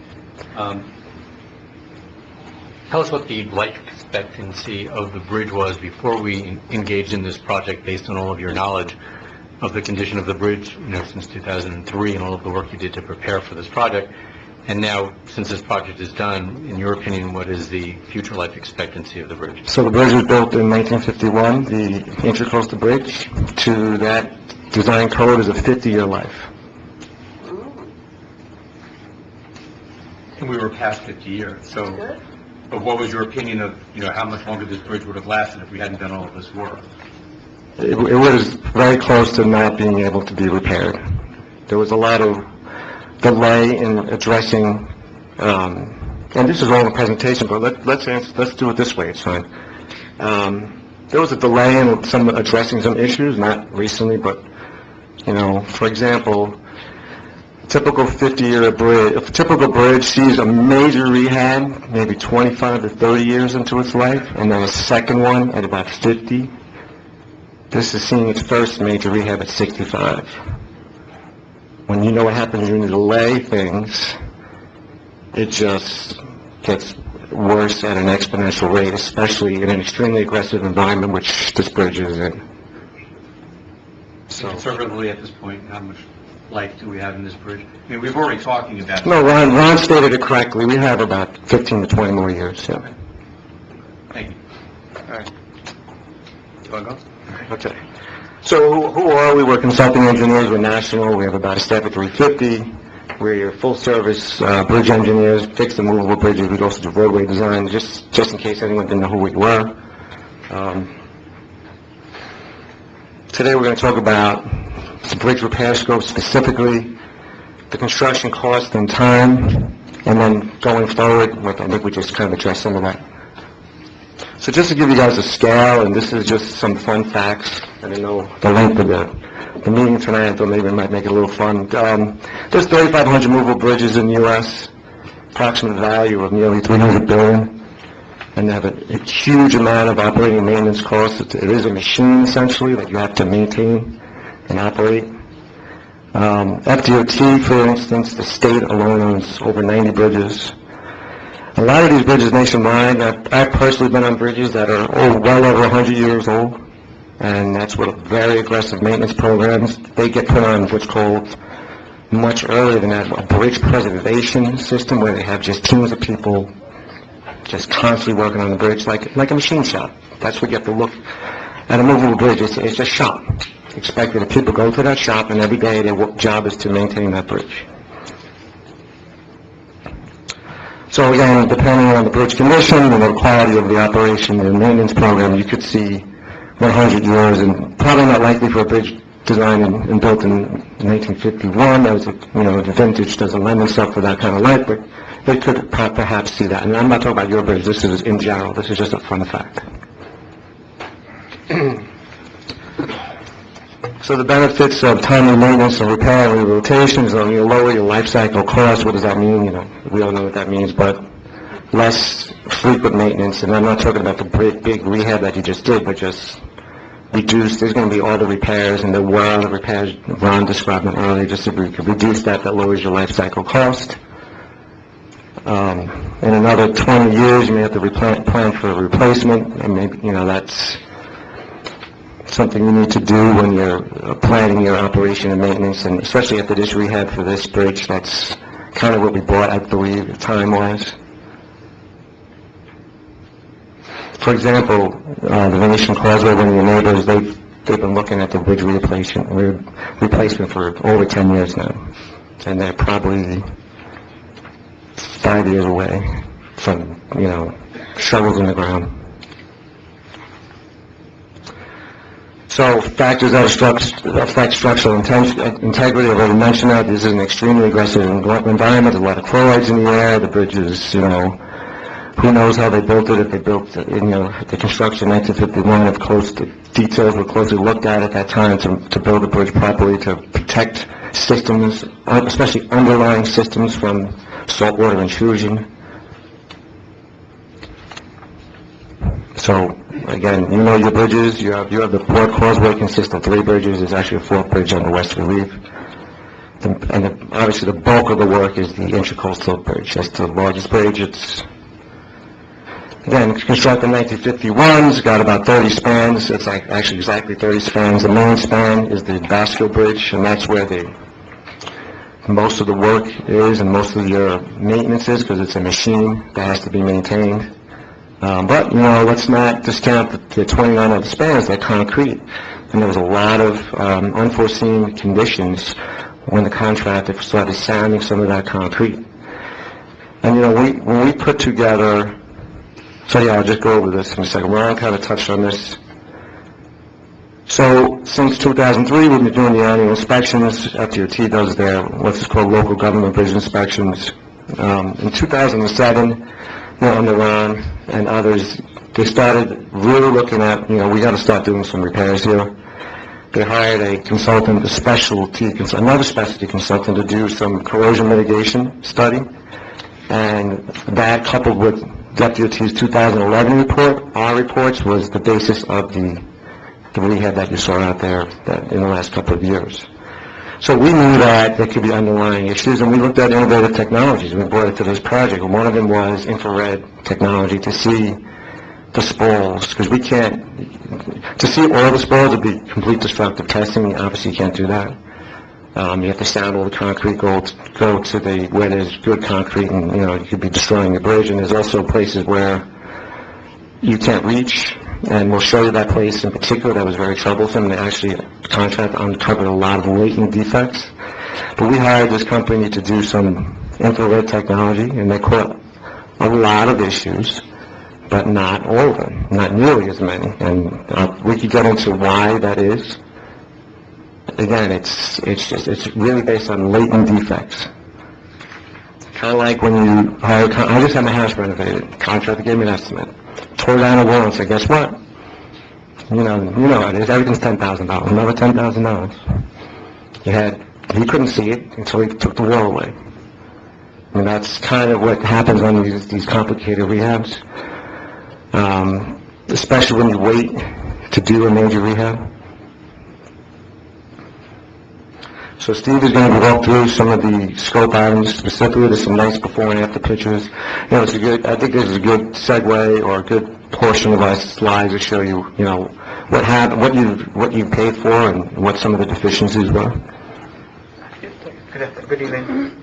So, we're going to try and summarize 3 years worth of work on about 30 slides or so. So obviously, we're not going to cover every single item, but we're going to cover all the major ones relative to this project. Now, on the photo on the left is the the existing fender system. It was a wooden system that was designed. From all accounts, it was the original fender system.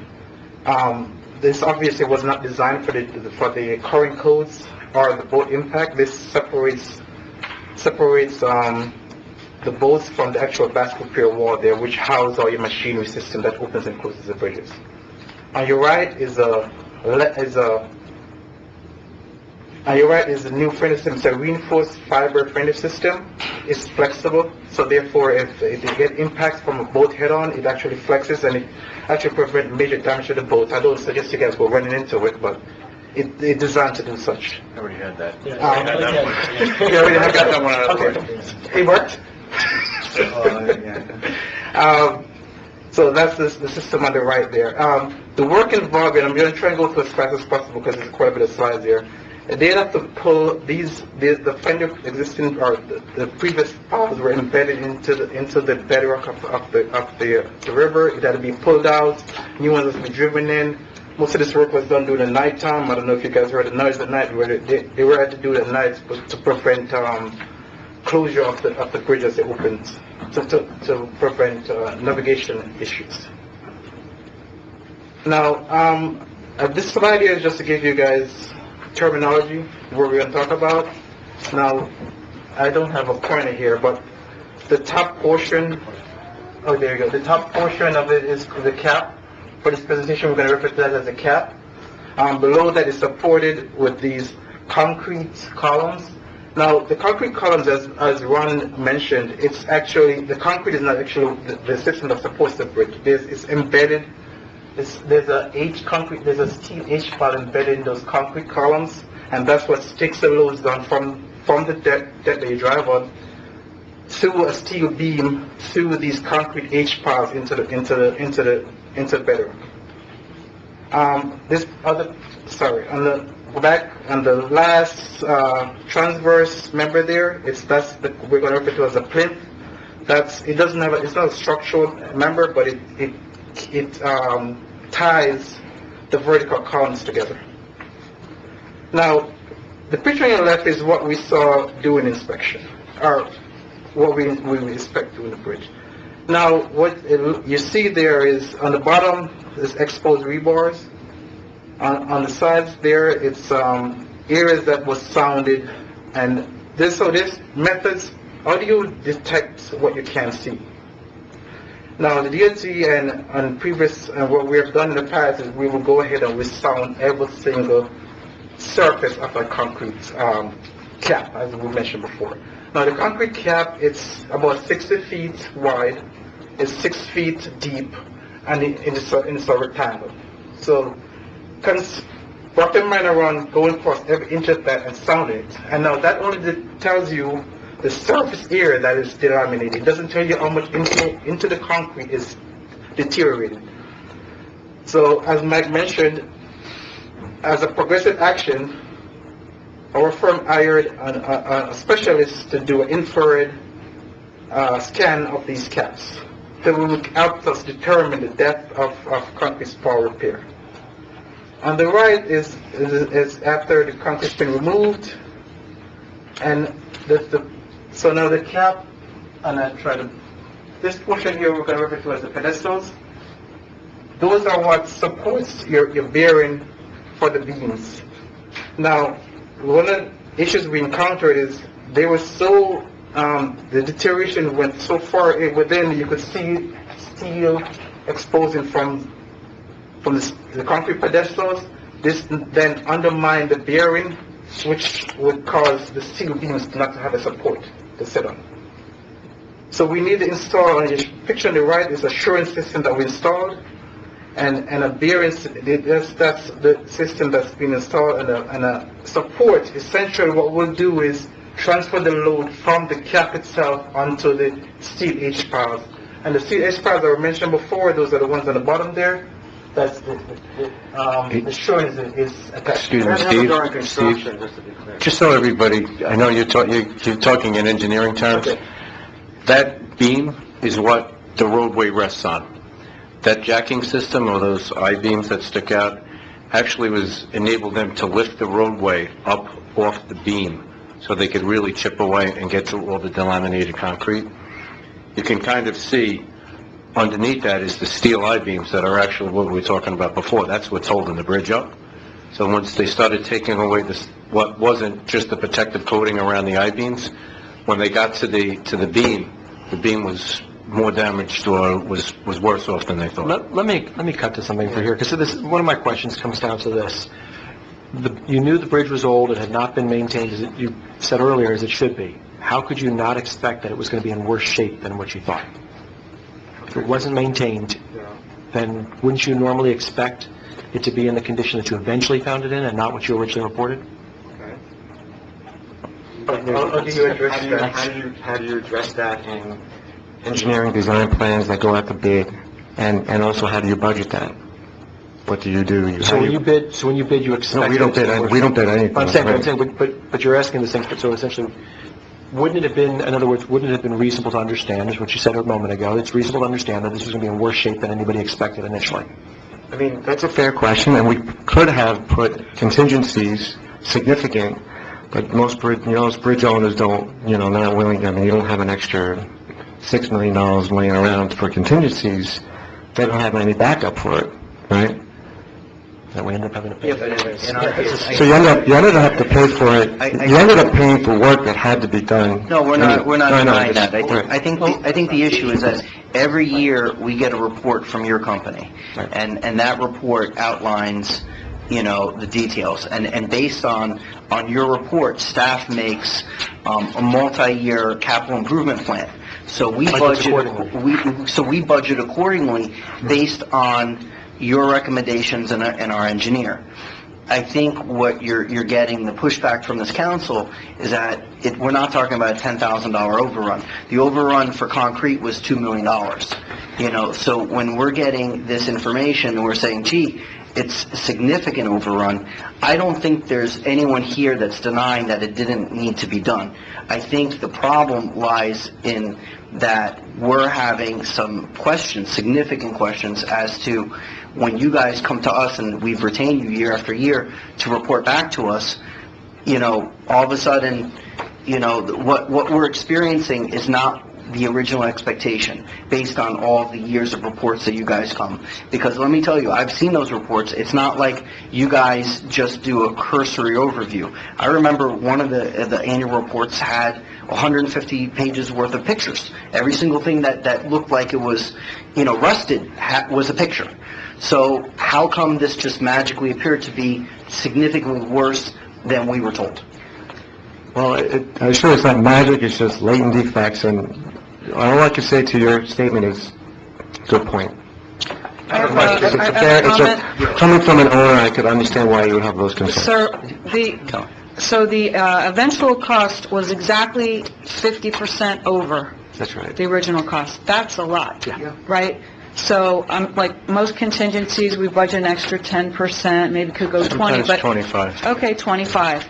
But it just seems like 50% over is egregious, and that's how our taxpayers feel, and we're here representing them. Yeah, I So you understand. you understand? I do. What's an average in your industry, you know?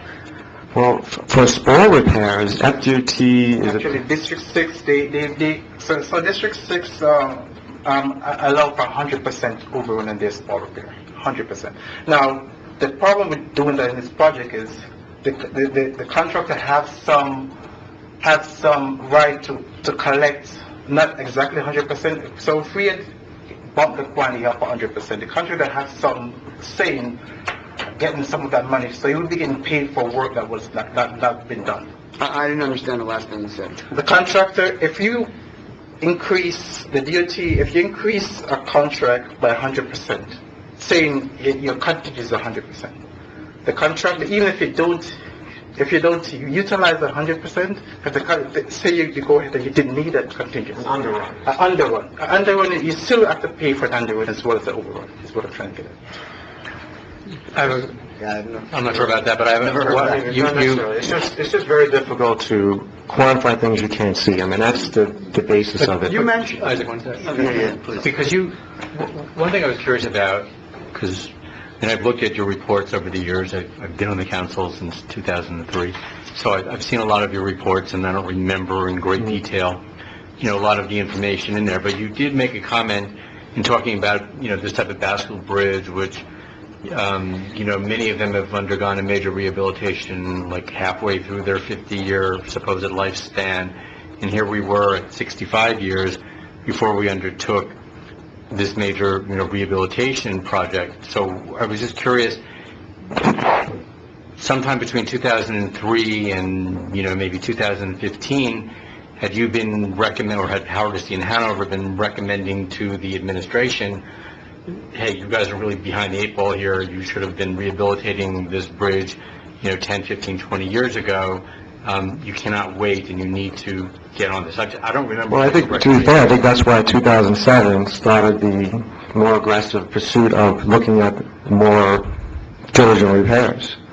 Right, but 2007, and we're in 2017, so 10 years later. And I'm not, you know, criticizing the work that the administration has done on that. You know, I know that they've, I mean, this is our most valuable asset, but what I'm saying is why, when you came in 2003, 2004, you know, how long does it take to get these projects, you know, started?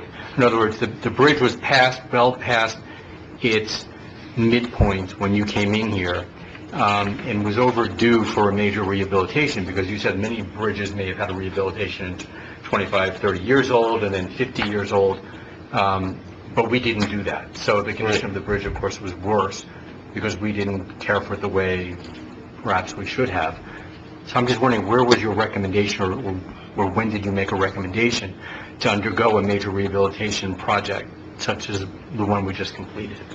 I'm not sure we did make a recommendation. Do you want a recommendation for major rehab? I mean, we make recommendations, repair recommendations based on the inspection reports. No, but I'm saying the general experience on the Bascule Bridge of this type is that it should undergo a major, you know, listen, if you got a building, you've got like what, you know, your 40-year certification, then you've got 10 years later a 50-year recertification. So I'm saying, here you've got a bridge that was built in 1951, okay?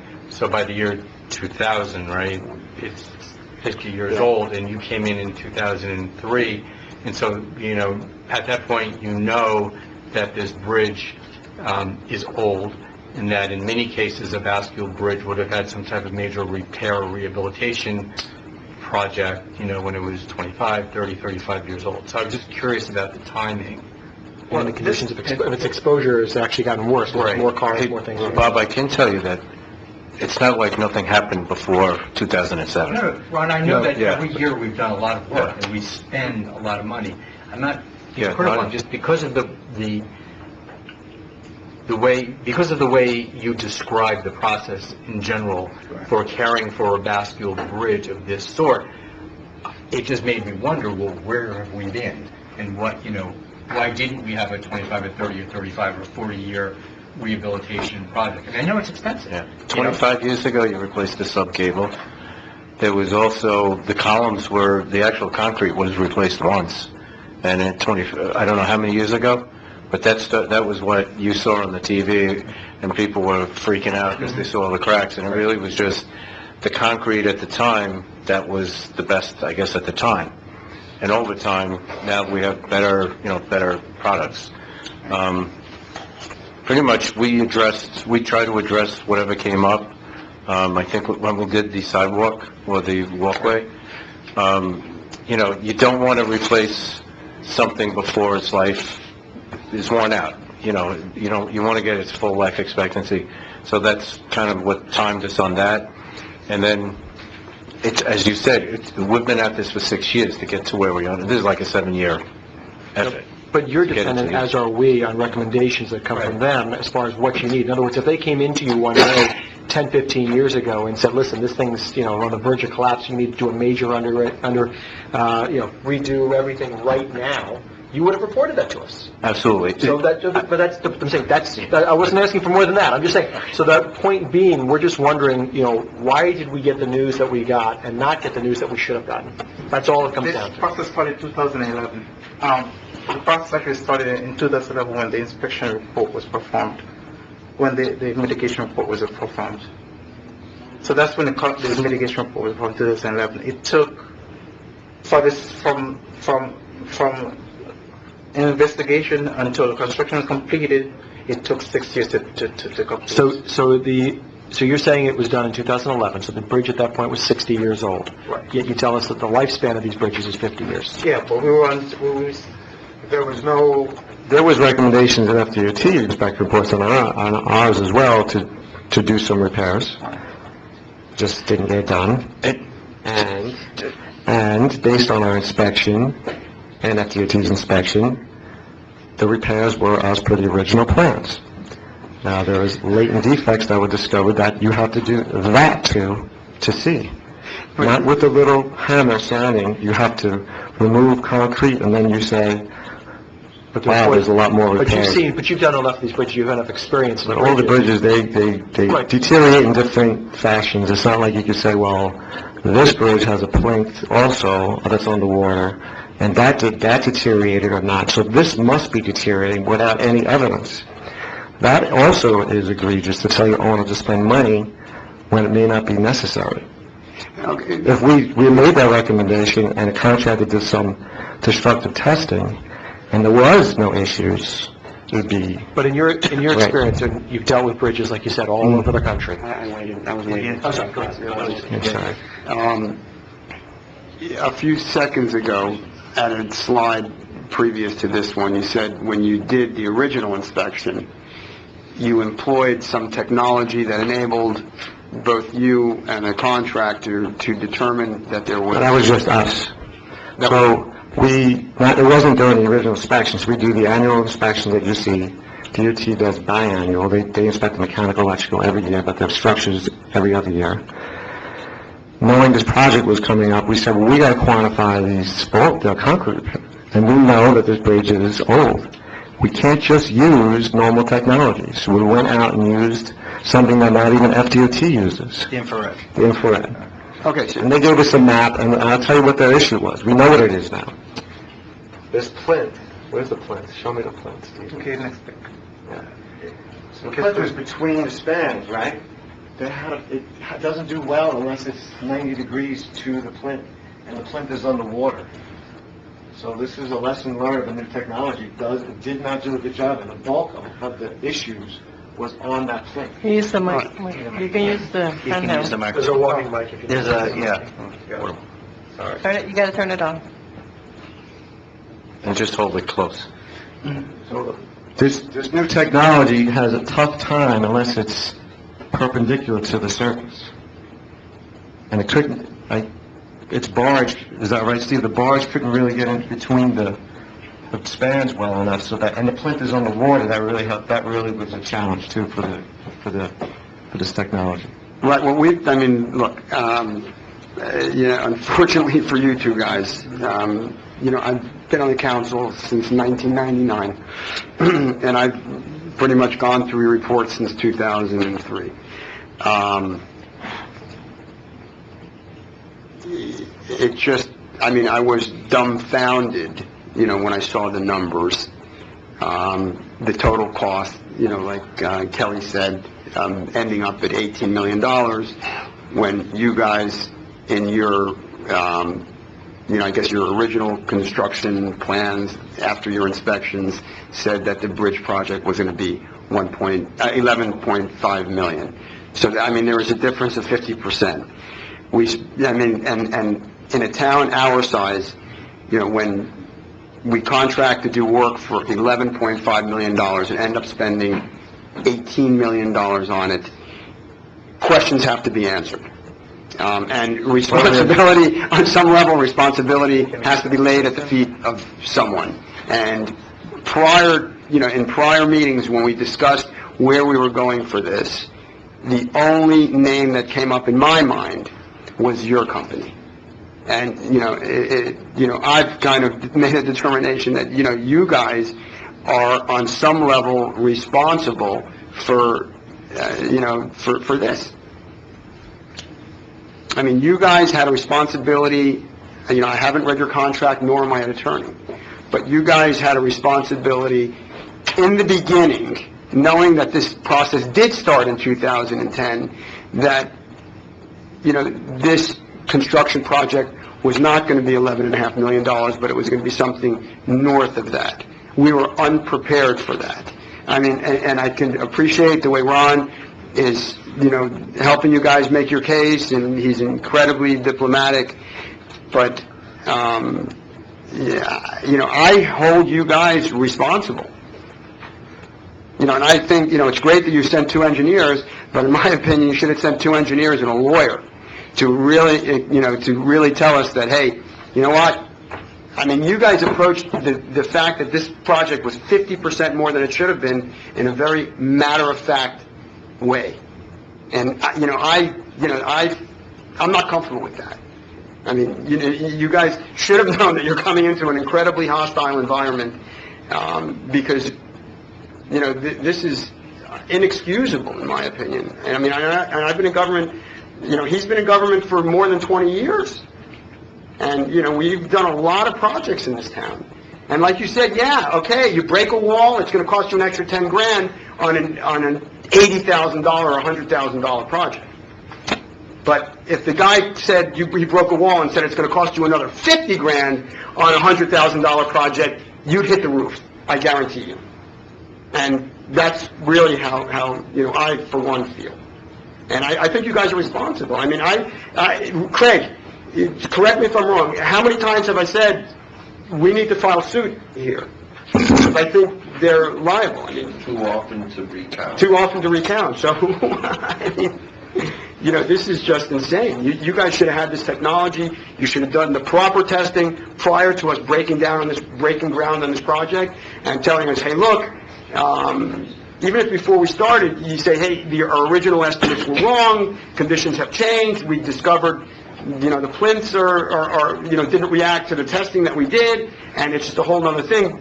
But, here, just little by little, Ron introduced each change order one at a time, and then we had the huge, like a mother of all bombs drop on us when he goes, well, we need the steel for another $1.9 million and another $2 million worth of concrete.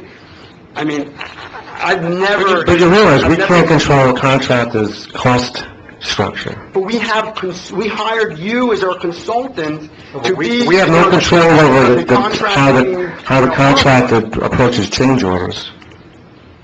Okay, so for instance, when they reveal a spawn, each one of these quantities was quantified and was brought to the town. This is going to be an overrun.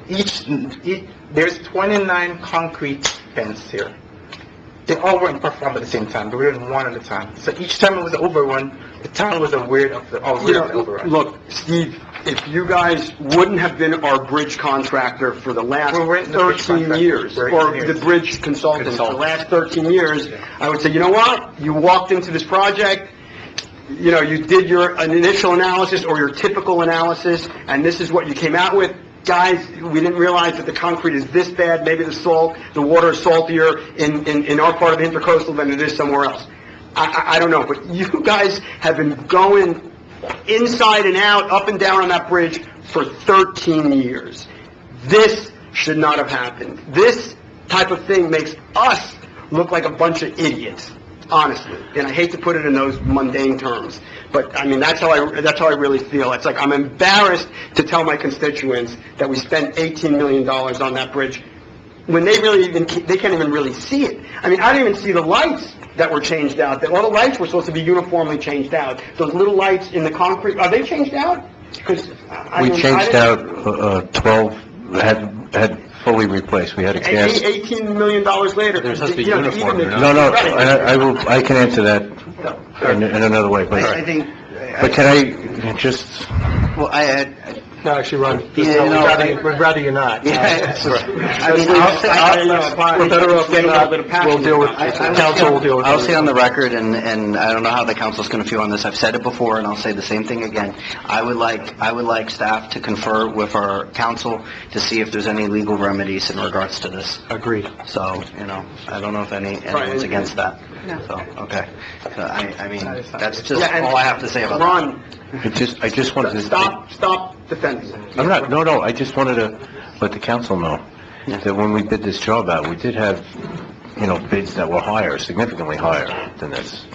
And then we would have spent even more. We would have spent even more. We also would have budgeted accordingly. We acted a certain way based upon their recommendation. So let's leave it at that, whether or not council is looking at it for us. So My issue is not the project. My issue is that if you retain a firm to do their analysis and to look at our bridge, and they said it themselves, FDOT requires once every 2 years. We are more diligent and require it annually. So for us to be, you know, about as diligent as you would expect us to be as good stewards of an infrastructure like a Basco Bridge, to look at it and make recommendations annually and to have a multi-5-year plan. And by the way, I wasn't on the council in '03. When I got to the council, which is like pretty much like the last month of '08 or '09, you know, I'm reading through the first thing I think I ever did on the council was read your report. And, you know, I don't remember seeing anything like what we're talking about now. And that's, I think, what's most troubling. I think that's really where this issue is. So I think we're going to leave it with that, and thank you very much for your presentation. Thank you. Okay, so we're going to move on to number 4. Yeah, I'm sorry, do you want, all right, yeah, come on. Sorry,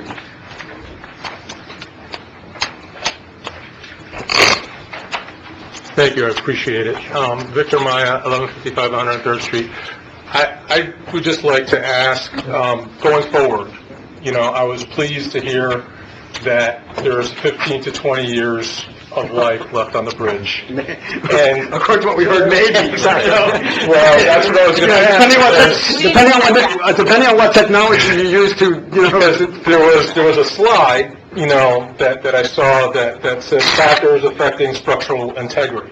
And so my question would be is if all those factors, you know, were taken into account in the 15 to 20 years of life that we are expected to have on the bridge, and whether, you know, there is some kind of warranty or something that comes with that in terms of looking forward. And so I was just wondering if maybe, you know, you're not willing to address that if they've already left, but that would be my thing. And as you look at all of our options, you know, maybe those types of guarantees and warranties and things of that sort could be something to look at. All right, thank you for your comments. All right, we're going to get... By the way, we didn't even, just for the record, I mean, we didn't even get this until this Tonight. minute. Yeah, tonight. 45-page presentation tonight. Yeah, we just got it tonight, so, yeah. All right, number 4. Request from the Florida League of Cities to designate one official to be the voting delegate for the annual business session. I nominate Isaac Sullivan. Yeah, I second that. All right, all those in favor? Aye. Thank you. Appreciate it. All right, we're going to finish on with, Isaac. we're going to move on to number 14. Ron, number 14. 14.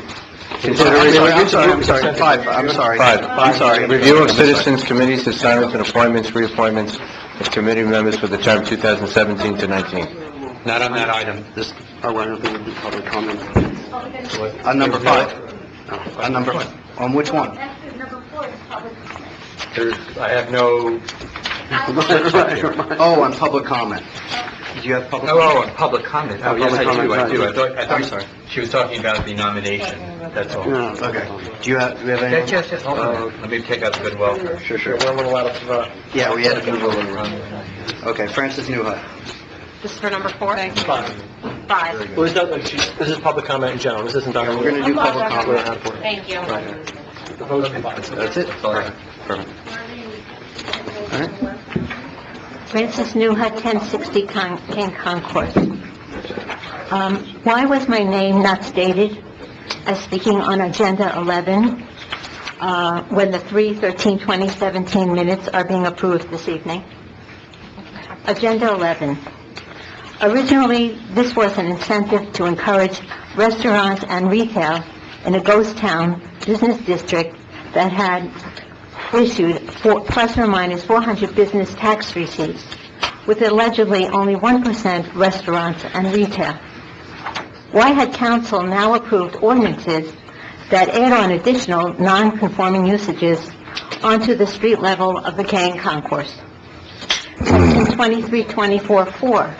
Now we have a preschool and allegedly their illegal primary sign. Section 2324-6. Now we have all the real estate and doctor's offices using 100% of their ground floor of their buildings. Section 23-24-8. Now we have religious institutions such as a 70,000 square foot church by the sea with many ancillary usages, which the town never approved. By council approving Section 2324 and allowing off-street parking into the town's parking trust for these Section 23.5 non-conforming usages that also include 2 new residential gateway hotels, a public school expansion, and the Church by the Sea BDS movement. When a real estate attorney and an outside planner stated that this particular parking trust on the fund map is full and recommended an overdue parking study. Why does it appear that if the town allegedly continues its failure in the business district of burdening Bay Harbor taxpayers with tax-exempt usages with no impact fees for infrastructure and improvements, and the rest of the town allegedly being forced to subsidize for roads from tax-exempt churches, temples, schools, public facilities, and now hearsay of subsidized workforce housing usage at the new store building site location? Perhaps, the village of Val Harbor will be morally obligated to take over our small town. Thank you. All right, thank you for your comments. Next, we have Kathleen Kennedy. Kathleen Kennedy, 92180 West Bay Harbor Drive. I just want to say that there's a couple of committee volunteers volunteering for the Parks and Rec, and I'd like you to give them serious consideration. I've got one back there named Leo, very good, a family man, and we're doing great things for the Parks and Rec. I've got to run. My happy hour is almost over, so I have to run. I'm being blunt honest. It's the longest I've ever stayed, but I just wanted to, and there's a 14-year-old on the count that's volunteering for the Parks and Rec, and I think that's amazing when you have a 14-year-old girl volunteer. 2 students. There's all students. Oh, you have two? Yeah. Oh, I didn't even know, I haven't even met them. I think it's amazing. I got shivers down my sleep and right now, just thinking, what the impact we're making on the Parks and Recreation. And we have wonderful things happening. I'm looking forward to the pizza with the cops. Thank you all, by the way, Council, for showing up for that. It's really nice. Unfortunately, I wasn't there, but I'm going to be there for this one. And I just think it's great that this committee, Parks and Rec, is really, really taking off and people are interested in helping. And to have teenagers on it, I think is just wonderful. So give it serious consideration. I want to thank Leo, harasses me all the time. When is it going to happen? When is it going to happen? So I stayed this long to make sure that it happens, okay? And thank you, Council. I appreciate it. Thank you. Okay, so now we did public comment, so now on to number 5 finally. Okay. Yeah, I distributed the sheets with the request from the Parks and Rec. Is there anyone here that, if you can stand up, anyone here who's Applying? Yeah, who's applying, so just, okay. So we have Megan, and you're Leo, right? Okay, very good. So, let me tell you, anyone who's committed at 9:30 at night. And just for the record, just so you know, Sophia did let me know that she would be here tonight, but she's actually she's on a plane now on her way to Germany with her mother, so she would have been here tonight if it wasn't for the fact of it being the summer with the vacation, so. She's live streaming this. Yeah, she's laughing. So. I have a question just to throw out there, because it's such a shame to have so many people interested and not get on. And so I'd like to say, anybody, who does apply, please go to the meetings anyway. You can speak on all the items. You can participate. You don't have to be a quote-unquote committee member to have a say there. But that being said, to get new blood, do we maybe want to look at a term limit? Once a year, some kind of a rotation? How are we going to... My thought, honestly, is the thing about it is we've had in the past, we've had such a difficult time getting people to serve. This is a wonderful thing, and I thank you guys both for being here. It's a wonderful thing to actually have this many applicants. But this many applicants, and I tell you and I tell everybody else, if you're not on this one, please, there are other committees as well, but I don't want to limit anybody on the committee. No, I don't want to... I have a suggestion. But how do we know, how to have the turnover? We don't know how long some of these people have been on, is what I'm saying. I'd like to have some turnover to let some new people in at certain times, that's all. I'd like to, go ahead, Isaac. I was just going to say, I have an idea that maybe, we can appoint 7 members like our resolution says, and then maybe point another, 2 alternate members that are non-voting alternate members, and say, congratulations, you've been appointed as an alternate member. Maybe they won't read it that closely and say, okay, great. And then, we'll see who shows up, because you need a quorum anyway, so maybe you can have alternates there, so you can have... Didn't we have a committee that we went to 9 one time? It was Parks and Recreation. That was Parks and Rec. That was a long time ago. Yeah, well. Oh, we have a lot of interest. Why can't we just make it 9? Because we have our previous thing, but I like Isaac's, because you're always going to have 1 or 2 people that don't show up at a meeting. Yeah. So put the alternate on there. So, I have no problem adding 2 more alternates. I remember when we sat here and we were having the same discussion, and we just decided that we could increase it to 9. So. But you have 10 total. Oh, I understand, but at least we could put more on. Why make them an alternate if we have the ability to make a larger committee, right? Oh, because, if let's say during the summer months or during, other times of the year, they might have problems having a quorum. Right. That's the only thing. I also think, again, I was chair of Parks and Rec before I came here, and it was just starting, Parks and Recreation was just starting to have people come to the meetings. And one of the things that we were talking about at that time, and one of my initiatives was, you have a lot of people that want to join, right? But then they don't consistently show up to the meetings. Correct. So for me, one of the things that was super important was really addressing people who, can they actually make the commitment? And if you do miss 2 to 3 consecutive meetings, how much skin in the game do you really have on this, and how much do you just want to say you're on Parks and Rec?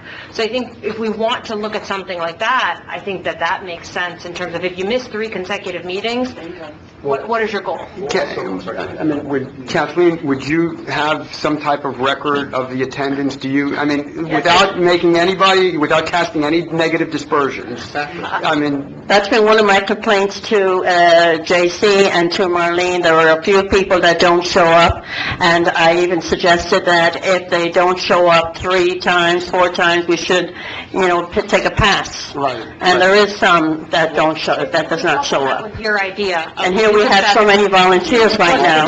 And you don't show up for 2 or 3 consecutive meetings, whatever it is, you're a place, we invite you to come to the meetings, but you're no longer part of the committee, and we're going to step the next person up. Yes. On top of that, one thing I think that would be I think it's a good idea what you said, though, Isaac, that, alternative. I agree too, but I think also it'd be helpful next time, because now that we have so many people that are willing to apply, if we have essentially attendance listed for when we go look at the ballot next time. So we know, without anybody having to come up here and say who it was, we'll at least know who shows up and who doesn't. Right. You agree, Jason?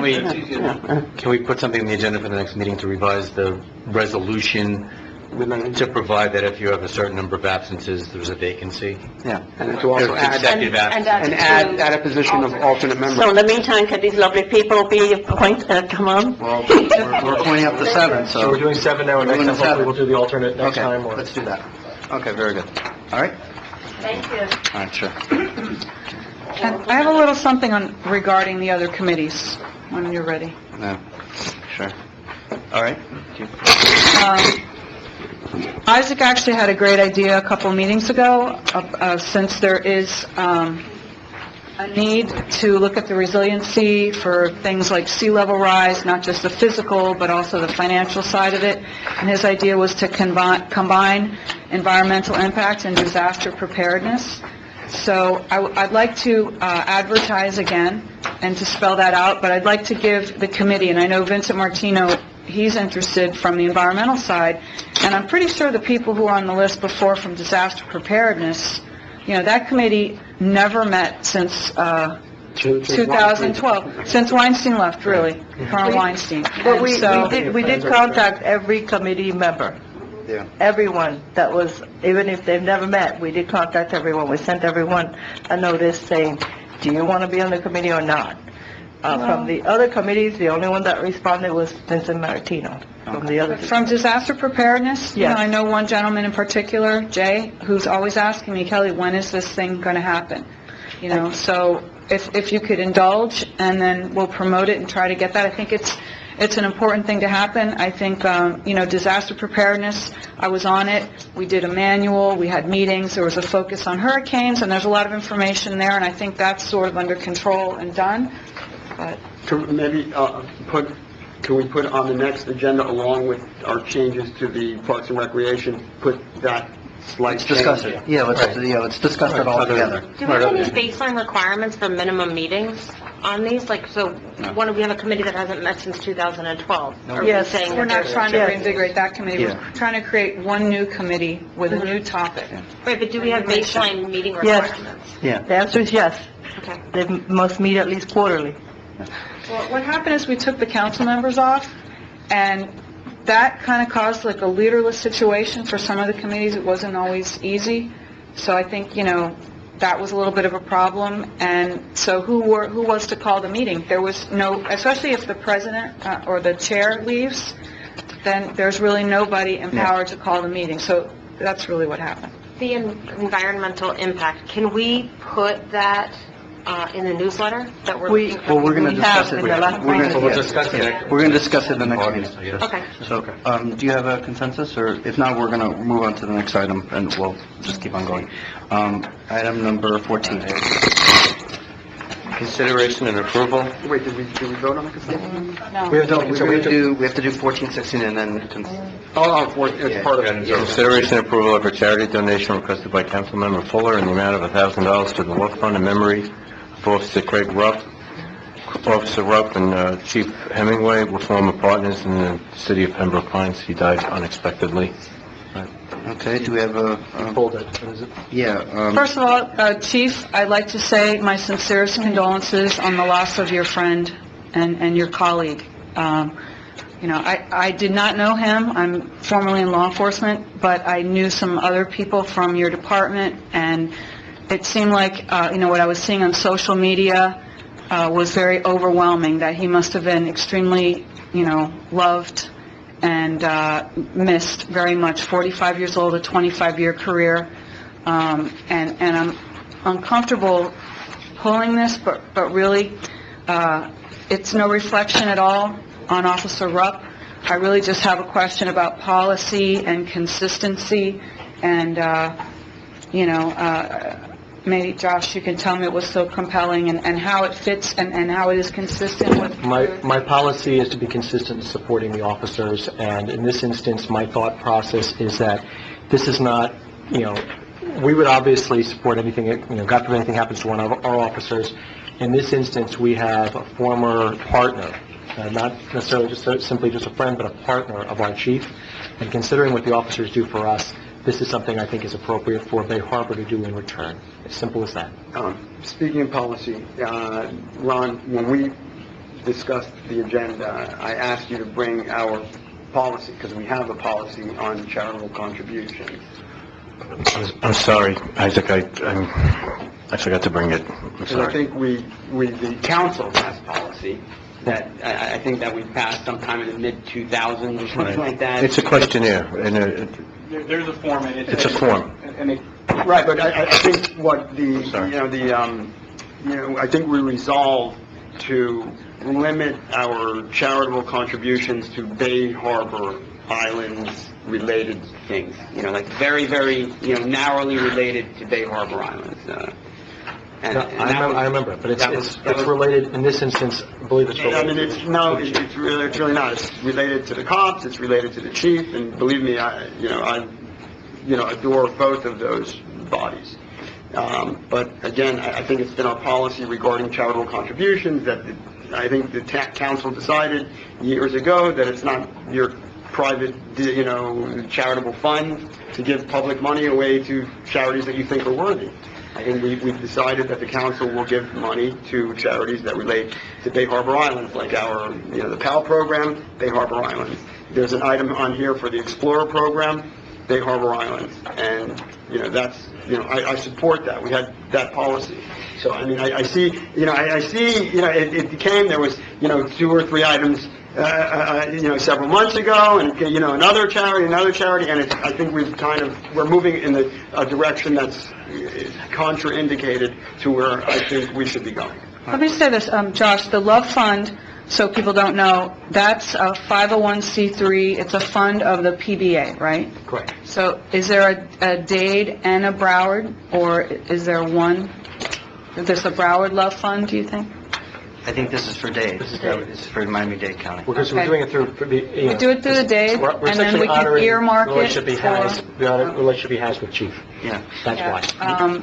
I agree with some of what Isaac said, and what I would like to do, regardless whether this goes, I will personally, from my own account, make a $100 contribution to the fund in his name, not an office account or anything, my own money, and I will promote this on my personal social media, and in the hopes of generating this much or more. I can't tell you how many benefits I've attended, helped organize, and I think it's a really wonderful thing that you've offered up. And no reflection, really, you're a big-hearted guy, and so I want to support your initiative that way personally. Right, and I'll match Thank you. her gift of $100. We have a public comment. May we just ask what our actual policy is? The policy is geared towards people requesting donations, but there is a section, I believe, that addresses that the council will make donations for benefiting the town, and there's some exceptions for natural disasters. Right, we've done that. And things of that nature. I don't remember the specific wording, The but that's... earthquake in Haiti. That's the... Right, and Katrina, I think... Katrina, we Right, donated, of exactly. course. All right, we have public comment, and then I guess we'll vote on it. Victor Meyer. Yeah, Victor Maya, 1155 103rd Street. I agree with Kelly and Isaac on this matter. We had one of our officers, had major health issues, and the town, promoted charity and things of that sort, for our officer. The town itself didn't make, a donation, for our officer. I think the link is a little bit tenuous, at best, in terms of the impact, on the town. And so, we had, numerous individuals make contributions either personally or from campaign accounts or other types of accounts, that you have access to, that you can do to support this cause, and I would urge you all to do that, as opposed to the tax dollars being spent on it. Thank you. All right, so let's vote on it. Is there a motion for this? I'll move my own. Okay. Can I have a second? No second? Can I second it? I'll second it. There's a motion and a second. All's in favor? Aye. Aye. Against? Okay. All right, dies. No? It dies. No, it dies. Number 16. Consideration and approval requested by Mayor Leonard of a scholarship award in the amount of $500 to Pompano Beach Police Explorer Academy in the memory of Officer Scott Winters. I'll be very brief on this. This was something that, in conjunction with the chief, originally supposed to be one agenda item, but I guess it got separated into two, which is fine with me. Officer Winters passed away in July, and we were thinking about doing something to remember his name in regards to individuals that are living, and the concept of doing a scholarship for our Police Explorer Academy seemed like the logical choice to have one recipient every year. And it was mentioned that Pompano Beach had a very active Explorer program also. So discussing with BSO and what they do up there, the concept was to have one scholarship for here and then one scholarship in there. So this is only for the scholarship for Pompano Beach, which is run through the Broward Sheriff's Office. But wouldn't the same policy apply to this? That Yes, applies to I would think 14 the same policy would apply. But I will proffer the following thought. Yes. Maybe we can call the scholarship that we obviously all support, the Bay Harbor Islands Explorer Academy, the Scott Winters Scholarship. Right. Memorialize his name. Sure. Yeah. Okay, so for 50. Way of recognizing. Right. A way of recognizing. Yeah, I mean, do we have, I know, and excuse me, but, I mean, we've named a park after Officer Winters. Is there another officer that perhaps has done work that we feel, deserves to have a scholarship named after them for the Police Explorers? The only thing is that this Officer Winters was the only officer that's affiliated with our department that I know of that was killed in the line of duty. So there is another officer that comes to mind that I consider a friend, who was a former, he was the assistant chief at the time, and he passed away, when he was working here. And I remember him very dearly. Anthony Lazara. Yeah, and, that's, was a very tragic situation. Maybe that's the next logical step, because both, I didn't know Officer Winters, but I knew. Tony. Yeah, I mean, I actually remember seeing Tony probably about a week before he passed. So, maybe that's something that we can do. But those are the only two individuals that come to mind that I would say, that most memorable. So, perhaps maybe, instead of, I don't know. So, this is just 16, so if you guys don't want to pass it, then that's fine, Because we'll still have one for 15, because that's already been approved. Will be approved. So, we have, I'm sorry? So are we moving, we're just going to go... There's no motion. If there's no motion, then it just dies. Okay. So that'll die. And then now let's vote on the consent agenda for all items minus 7, 14, and 16. Yeah, minus 7, 14, and 16. Okay? And do you need you don't need a poll vote for that. So all those in favor? Aye. Aye. Anyone against? Okay, ayes have it. Who made the motion? I make the motion. Okay. And the second? I'll second it. There we go, Thank done. Okay, so now, Really out of order. can we have the results for the committees, or Yes, what are we looking at? the 5 original members, and Megan Bonet and Leo Carnieri. Very good. Congratulations. Congratulations. See, it pays to show up, so again, congratulations. Very good. All right, item number 17. Consideration and approval of an ordinance on second reading, amending section 20-9 of the town code updating the monthly base charge for sewer service. An ordinance of the Town of Bay Harbor Islands amending Section 20-9 of the Town Code, updating the monthly base charges for sewer service, providing for penalties, providing for severability, providing for codification, providing for an effective date. Have a motion? I'll move it. A second? Have a second? Second. Okay. Any discussion? Free water for the first bite. No. No. So, hearing no discussion, poll vote, please. Councilmember Yaffe. 4. Councilmember Chakoshy. 4. Councilmember Sauer. 4. Councilmember Reed. 4. Councilmember Fuller. 4. Mayor Leonard. 4. Unanimous. All right, number 19. I was already thinking about... Consideration and approval of a private transfer of development rights TDO transaction for one dwelling unit from Southern Star Condominium Association, 9260, 9280 Bay Harbor Terrace, to Atlantis 103 LLC, 10281 West Bay Harbor Drive. I'll move it. I'll second We have it. a motion, a second. All right. Can we do 19 and 20 together since, or no, I guess No, not. that's both. Different donor votes. All right, I would be brief. I'll be very brief. All right. Brian Rocca, 2655 Lejeune Road, Coral Gables, represent the applicant on both of these transactions, which is Atlantis 103. Given the interest of time, if you guys don't have any questions, I just respectfully ask that you approve both of them. Okay, there's no other public comment? All right, so we have a motion, a second. Is there any other discussion? No. All right, So we're on 19. Yeah. Vote separately. all right. All those in favor? Aye. Anyone against? All right, yeah, congratulations. Number 20. Thank you. Consideration approval of a private TDO. No, we have to... No, they have to... Transfer of development rights transaction for 5 dwelling units from Bay Harbor TH1 LLC, 9870, 9890 East Bay Harbor Drive, to Atlantis 103 LLC, 10281 West Bay Harbor Drive. I'll move it. I'll second it. I have a motion, a second. Right here. Brian Rocca, 2655 Lejeune Road, Coral Gables, Florida, here on behalf of the applicants, Atlantis 103 LLC. Do a great job. All right. Trying to be as succinct as possible, after waiting 3 hours. All right, no discussion, all those in favor? Aye. Anyone against? Ayes have it. Congratulations. Thank you. Item 21. 21.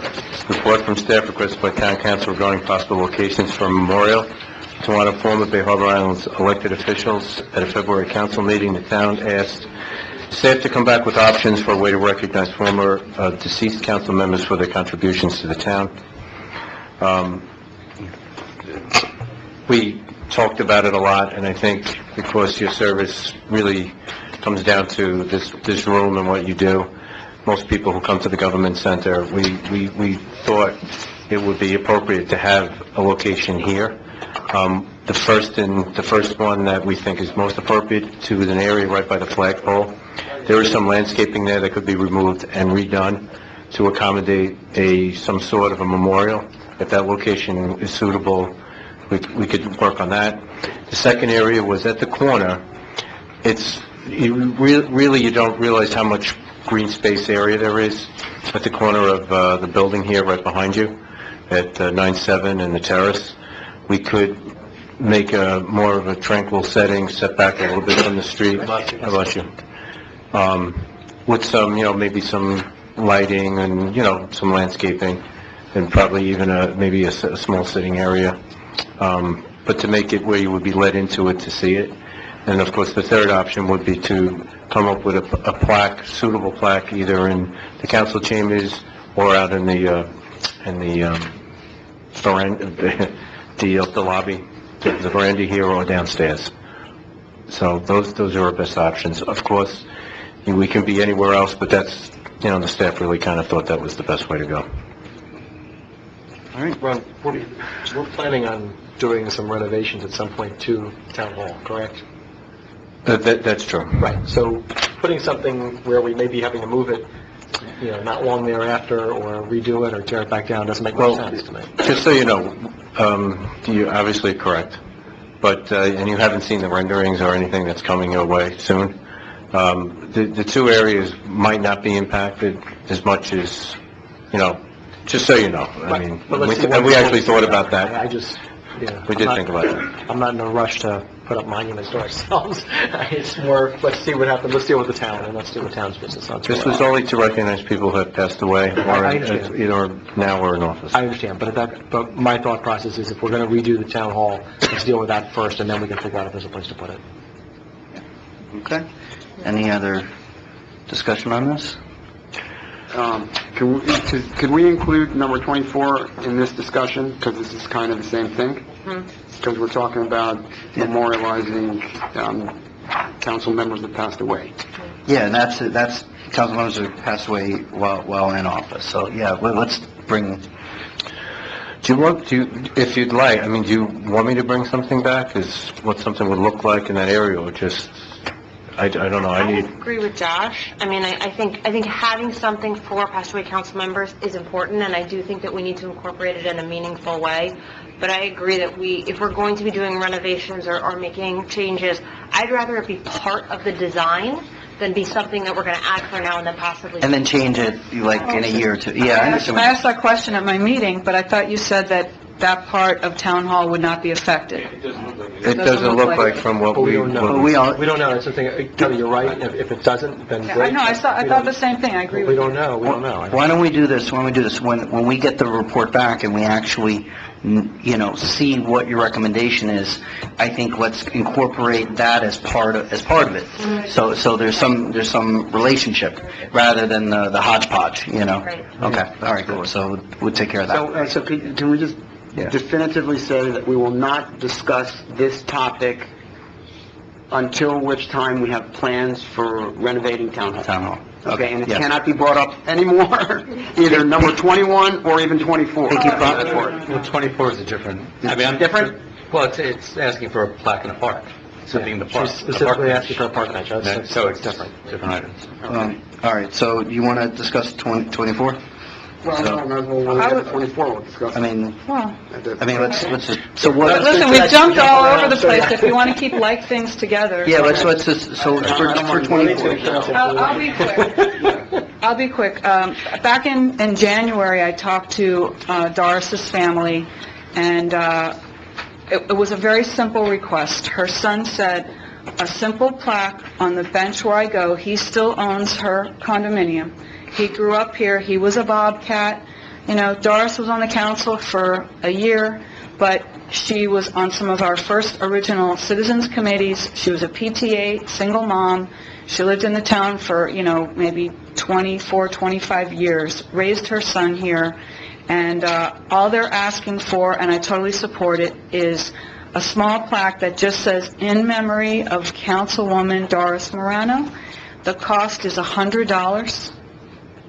And, we have the ability to name facilities after people. We can approve anything. We just recently named a room in the community center after one of, our living mayors, and we named the whole community center after one of our benefactors, an important member of the community. So we can do this. But I humbly ask you, I make a motion that we approve a $100 plaque in a 92nd Street park bench in honor of Doris Morano for her significant contributions to this council and this community. I'll second the motion. Well, I have a question, though. Okay. Because it says here for council members who have died in office, she's not the only person who's died in office. Okay, well, I'd like to get past that first, and since I did have contact with her family, I think this is very simple. And then, she's the only one who ever died in office while I was on the council. And I did know Peter Lynch, and I supported him, and I served on the coalition with him, and I would be more than happy to also suggest and make a motion that we do a similar plaque. I would like to contact, his widow and maybe see what's important to her, or a location maybe near where they lived, or, I'm not quite sure where to go. I would absolutely support doing something similarly modest for Peter. He wasn't such a modest guy like Doris, but, however you want to handle it. Do you want to take one at a time? I don't see why they need to be grouped. I first want to say, I do think that there is a time and a place to honor people, and I don't want to take away from the beauty of the person that we're talking about, and I think that that's an important point to make. I'm of the opinion, though, that there needs to be some form of equity. If we're talking about, honoring one person, I think for me, in number 21 is where it makes the most sense to put notification and to honor people who have passed away, who have served the council. That's just my opinion. Well, we had Joe Gardner, who, before my time, he was a mayor, very important gentleman in the town. I know his family well. I went to school with his daughter. And at some point, the council decided to name this whole building after him. So there didn't need to be any consistency or another building. There can be these individual motions, and the fact that it's a simple $100. I think you're simplifying it, you're oversimplifying it, Kelly.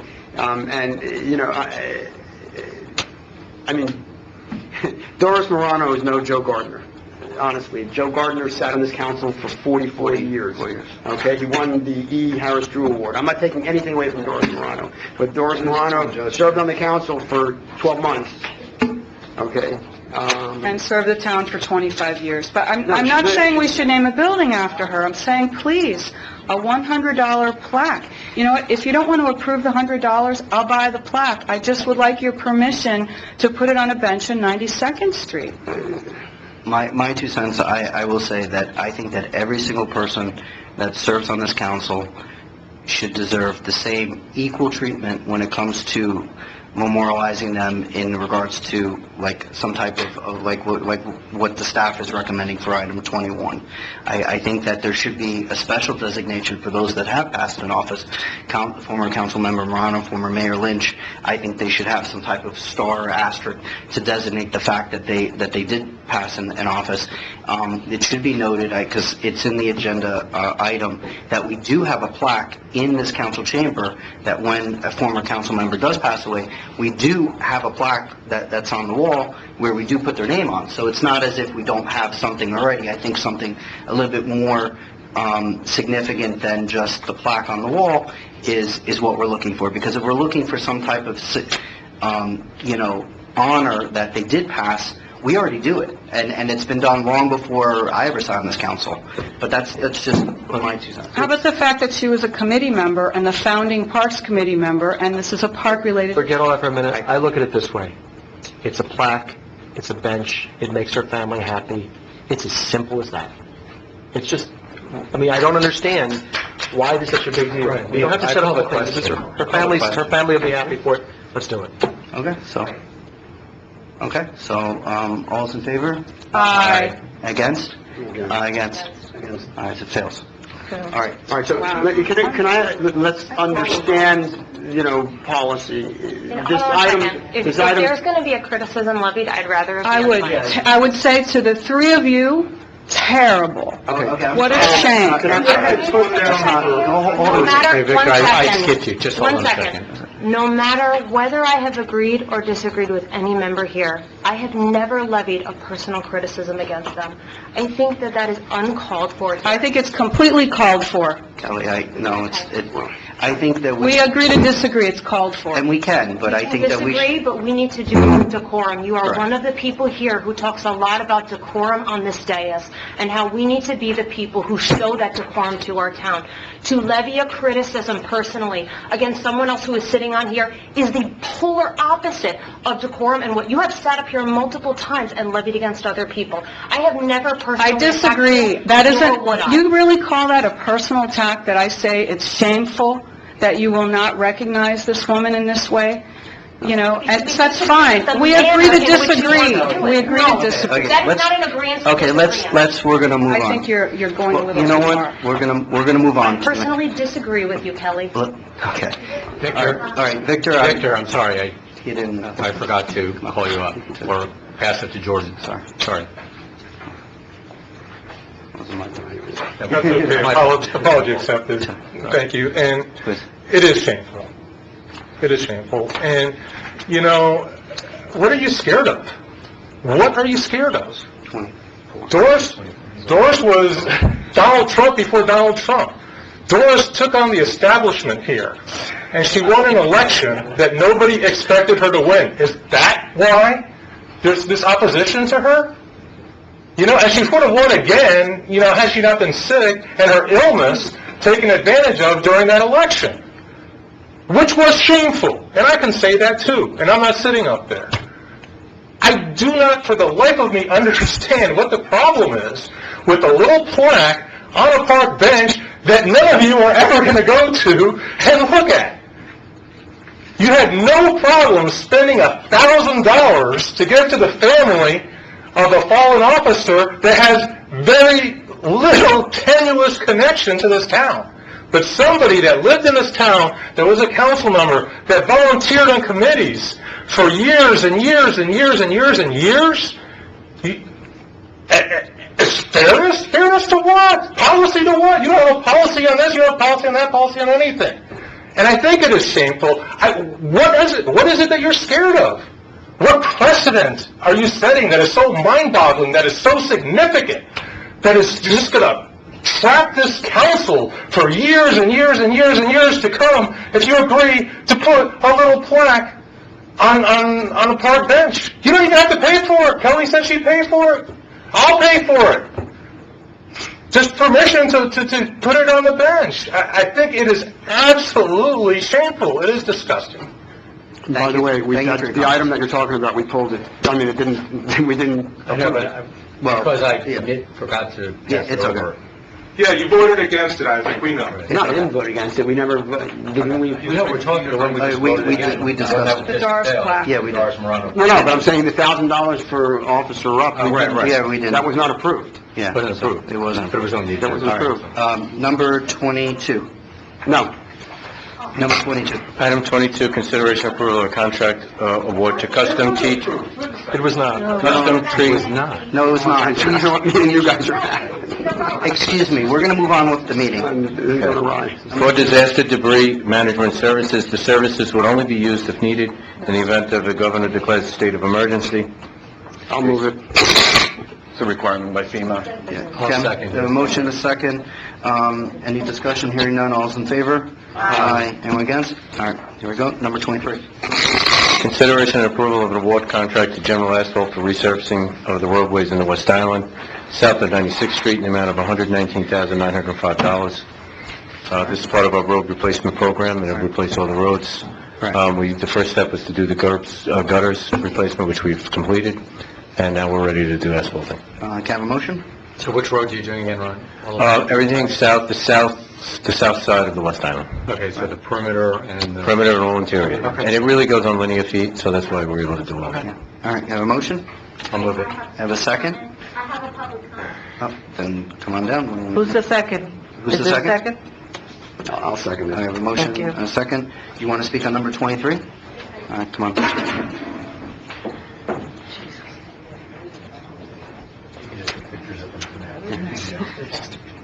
You know, the first thing on all of your ordinances is the safety and protection of our council, of our citizens.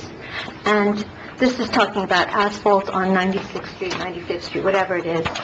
Can you spare a little on these municipal parking lots? My husband tripped into a pothole in one of them. There's no striping there.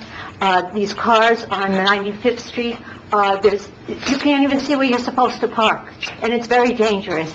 So I would like to also add to this, adding asphalt to your municipal parking lots. They are dangerous.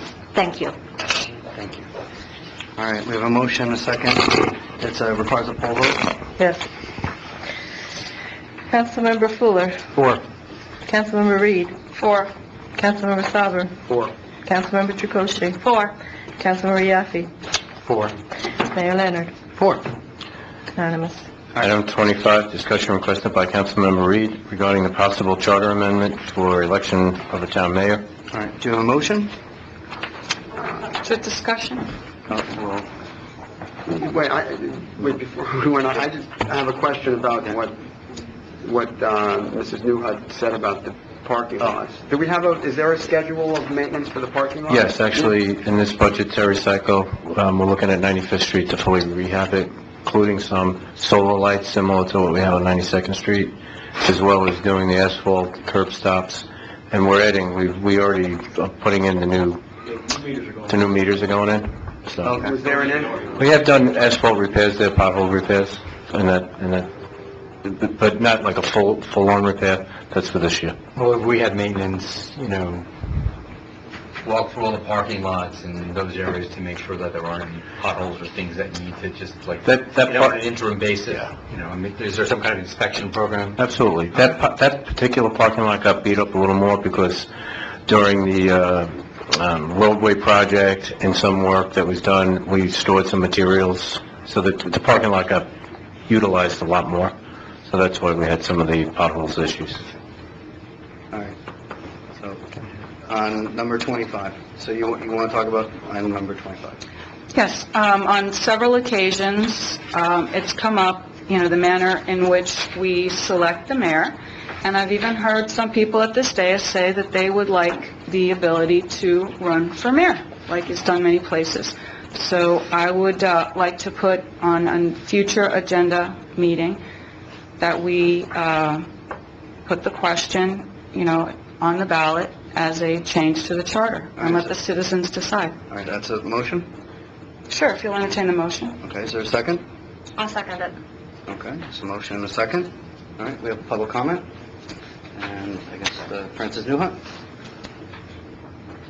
Let me just be clear. So it's a motion to put something on the agenda. Because it's on the agenda Well, right now. it was my understanding it was a discussion item, so I'm happy that we can, take care of it now. No, I thought that was the progression that we sometimes go through. No, thank you, I appreciate that. No, I appreciate it. Motion to put on the agenda is, motion to put on the No, agenda. a future, well, I thought it would be a future agenda because it's a discussion item, it's not here. Right, I'm saying, would you like a motion? Thank you. Are you expecting an ordinance? Because that's the way that you put it, that's the way that you amend it. We have to do that. Okay, well, You have to then, pass an ordinance You have to pass an ordinance to change the charter. to do the language, to amend the charter, Correct. and we have to ask the supervisor of elections permission for the next closest election that we can put it on. There's a big process to it. Okay, so I When we just did reminded you. the height limitation, the citizens went out and they had a petition. They That brought was in- different. Right. We still have to do the language. Right, but I remember we did the ordinance after it passed, after the voters passed the... No, no, Yes. no. There are two ways. There's two ways to do a charter Either change, it can the be people or the from council. people, Right. from the citizens, or from the council. Yeah. And if you chose to do it in ordinance on first and second reading, that would then go to the vote of the citizens. That's one way of doing it. Right. But I guess on the height limitation, there was a charter amendment and then there was an implementing ordinance. Yeah, there was another ordinance after the fact, but Right. first we have Okay, to that's what- draft the There's a language. Yes. ratification Right. Yes. and codification of that, Mhm. such that it went to the voters. Thank you. Okay. All right, Fran? Oh, okay, I can't find it right now. I want to just give you a little history on this electing of the mayor. Back when we had a charter and ordinance review committee, which had mostly council members, we hired an attorney who happens to be the attorney of Bal Harbor, and he asked the people, meaning the council members, if they wanted to put onto the agenda for an elected mayor, besides term limits. And these members of council had refused. Okay? They refused to have an elected mayor. Instead, they put on the charter so that to do that, if we didn't go through council, they changed it so that we would need 20% of the total of the entire population that voted. Do you know how impossible that is to do? Especially when you have people who don't want that on there, and then you have members of council or people of office who are calling people and telling them, do not sign that. Because we did that. We did that. And we couldn't get the votes because of the opposition that we had. It's almost impossible to do that. So we don't even bother. But more importantly, there is an honor code. And over the years, everybody on this council gets a chance to be the mayor. This poor girl here has been here for over 4 years, and it looks like no offense to Stephanie, she's not here to defend herself, but because she didn't take the position as the mayor, she blocked this woman from being the next mayor. So that's not fair, because if you followed your honor or your code of honor, because we didn't have, according to you people, according to the council, you had that honor code, we didn't think it was necessary. But this girl has been waiting, 6 years now? 5 years? 4 years? Whatever. It's time. If Stephanie doesn't want it, she should have had it. Thank you. Just to clarify something, I'm not doing this to run for mayor. I just think it should be available. True, but you weren't available. It didn't even come up. Thank you. All right, Victor Meyer?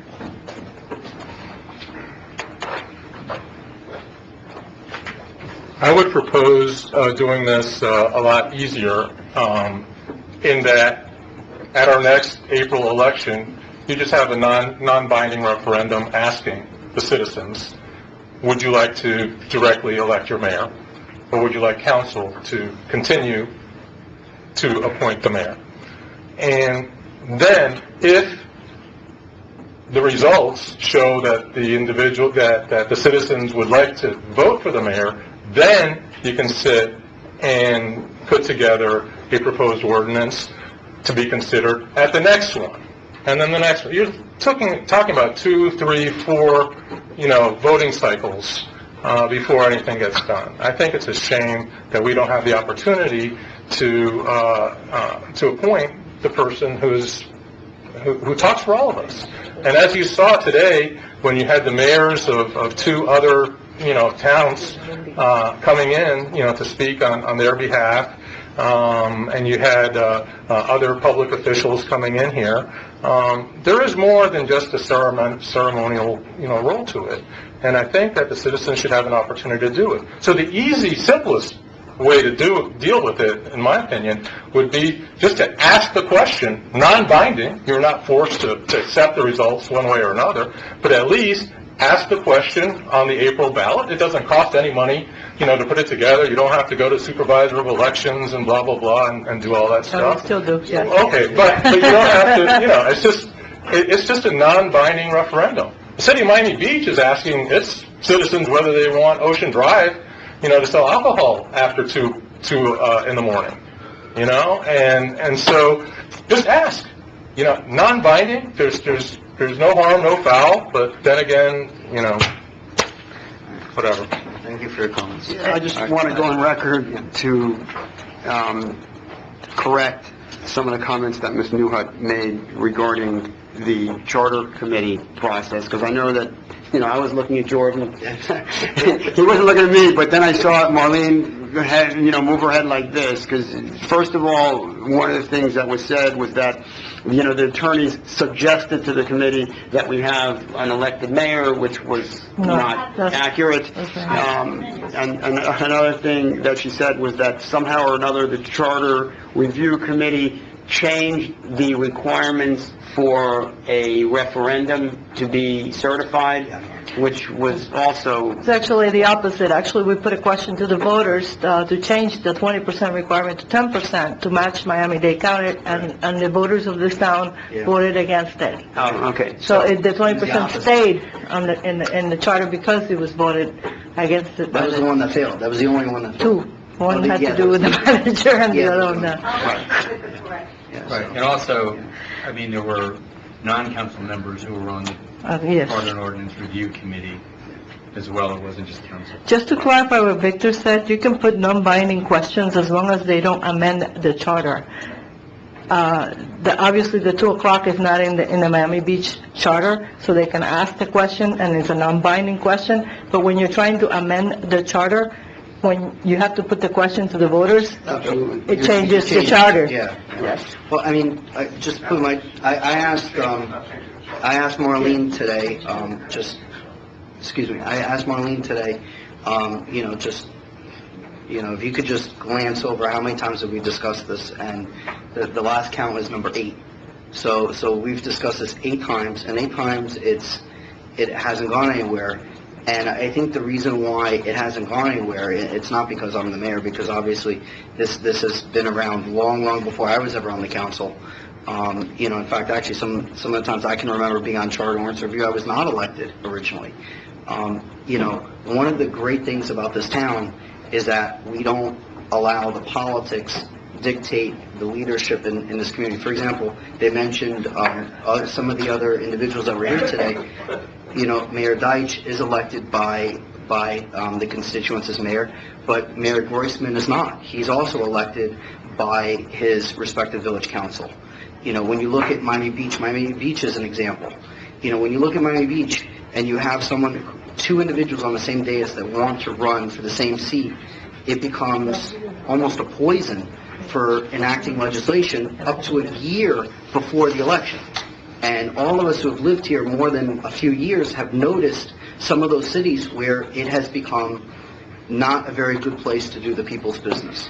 One of the great things I think that they've had in Bay Harbor is that, it has been this process where it is the 7 people have to all work together. And whether I'm mayor or not mayor, it's not about any individual person on this council who wants to run for council. I think that doing the people's business is about who do you trust to sit here. And also, by the way, vice mayor. They're mentioning mayor, but there's also a vice mayor, too, that is appointed. So I don't know. I think the system actually works fine, and I've never had a resident complain to me about having an elected mayor other than the 3 or 4 individuals that have spoken. That's my 2 cents. So you have a motion, and there's a second. Can the motion be restated just so I Yeah, understand? What's the motion again? Because, Marlene?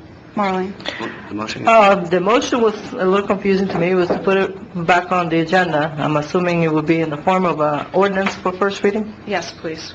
Okay. Okay. All right, so there's a motion and a second. All those in favor? Aye. Against? Against. All right, there you go. All right, number 26. Discussion requested by Councilmember Salver and Fuller to implement a resident decal identification system to identify residents on the East and West Islands. I think it kind of dovetails with number 27. And I think you all got this little handout that I had put in front of you. We've been really trying to figure out how a decal system would help us with construction parking around the town. So we kind of backed in, instead of going for the residents. The main concern was the amount of construction workers that are in and park around certain areas, especially on the West Island. The East Island, if you look at the top, we have a pre-construction meeting that's very, very vigorous. We go through every aspect of the project, particularly how the trucks are going to come in, the deliveries, the cleanliness of the project, scheduling of deliveries, how the coordination with the police, all that goes on, and particularly where they're going to park cars. Depending on the location of the project, sometimes we can put them in parking lots, a lot of times we put them in the garage, and if there's sometimes we've been lucky enough that there's available space or a lot that's not been developed, we can actually let them park in that lot temporarily to ease congestion, and it's worked pretty well on the East Island. We do have issues sometimes when people come in and they'll run into a reserved space, but we have a mechanism to deal with that. Usually, speaking with the project managers clears that up. I don't think we had really too many times we had to actually ticket somebody or tow them, but usually the managers of the project want to work well with us. West Island's a little different. We have demo meetings, but we don't really have pre-construction meetings. And that was the suggestion here, to have a pre-construction meeting and lay out the following requirements. 1, limit the amount of cars that a person can bring onto the site as far as individual workers. So if I'm going to start a project, I'm going to bring 5 individual workers in there, we would limit that to 5 cars or 5 decals. Just as let me finish. So on each site, that tag would be given to the project manager for his people. That tag would identify the car and the project where it should be parked near to. It also gives us a chance to make sure that the car isn't being parked illegally, or if you see the car somewhere else where it shouldn't be. It kind of gives us that access. specialty vehicles such as plumbing, electric, roofing, specialties. They kind of come and go depending on where the project is and how the project's going. I don't think they need to be identified because they are identifiable just by the markings on their truck, and we wouldn't decal them. It's really to identify the five workers or the 5 cars.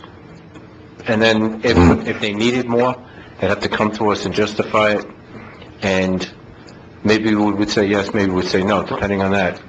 And Ron, my concern, and this is why I want to do the decal, and Isaac was definitely, I think we agree completely on doing this at least, but my concern isn't really focused on a couple vehicles coming in and out of the West Island. My concern is the East Island, and it's not just the construction during the day. We've got 2 hotels coming online. Hotels, I'm sure, will charge for parking. Plenty of people that go to hotels and say, oh, I don't want to spend $15, $20, $25 a night or whatever they're going to charge for their parking. They're going to say, hey, there's a spot I can leave my car overnight right in front of somebody else's home. And I think you're going to see a lot of those units those spots being filled up overnight by hotel guests.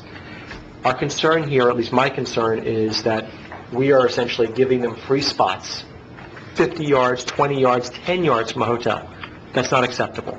I want the residents to have a spot. So doing something similar to what Miami Beach does, a lot of other areas where there is a resident-only parking decal, it solves the problem. We marked the curb already. Everybody, it's reserved. If somebody parks in the space, but we know the Seascape is a perfect example. The Palm regularly would put cars that were queuing up for the valet parking in there. And that was short-lived, and so we went in and cleaned them out. That's some spots, but not every spot is reserved. And we know we want them to come in and reserve it, but we know that they're going to have spots filled up. And I think this solves the problem before it happens, because it's going to get worse once the hotels go online. And quite honestly, it helps the hotels, because they're going to get to charge for parking more. I mean, they're going to end up getting those things. So it helps everybody, but more importantly, the residents here are going to make sure that when they come home and they want to go into their home at night, there's a spot in front. Right. I don't disagree with the idea. And I just don't think regarding it's the policy that you guys came up with for the West Island, giving a construction site, each site, allowance to park all the vehicles that are specifically marked as trade vehicles, plus 5 parking decals, is in no way motivation for them to consolidate or, carpool and, park vehicles in parking lots. And then, get in one car. I use 5 because when I went around, when I count, because I've done them a lot since we've been talking about it, the most I would see is 5 private cars. That's what I normally saw. I didn't see more than that. And by the time it got to where they were doing the finished stuff, they already could park their car on the site. Well, I don't, can I interrupt for a second, because I'm not sure what the solution is, and I know we have, public streets and so forth, but, there's a house under construction at 102nd and West Broadview Drive. I live on 102nd Street. Oh, yeah. Okay, my street is filled. I mean, the people who are working at my house have to find sometimes other places to park. They my driveway. And they block me. And it lines 102nd Street, it lines West Broadview Drive, and you see that in certain locations around the West Island and maybe the East Island as well. And sometimes I leave my house before 7 o'clock in the morning, and there are construction vehicles sitting in front of my house. If I can give you the code enforcement perspective, we require, for the construction staging, plan for the East Island, and we know what they're doing. Right. Most of them adhere to that. Some, we have to deal with. But it's because it's a requirement in the staging plan and meeting that we have for them to tell us where they're going to park, designate a spot in the town, and we kind of know where they are, and the code says you're going to park there, and we have a vehicle to actually use to penalize them if they don't. In the West Island, we have a very liberal sentence in the code that says that the staging plan shall not apply to a single-family home. So we don't know how many people are coming, we don't know where they're parking, because we made it that way. Well, I feel for Bob with the 102nd Street problem. for some reason, you guys will know it better than me, like 98th Street became like the new millionaire's row. I've never seen more mansions being built on one street at one time than on that street, 98th Street. It's like almost every house is either under construction, under destruction, or, you know, a construction project.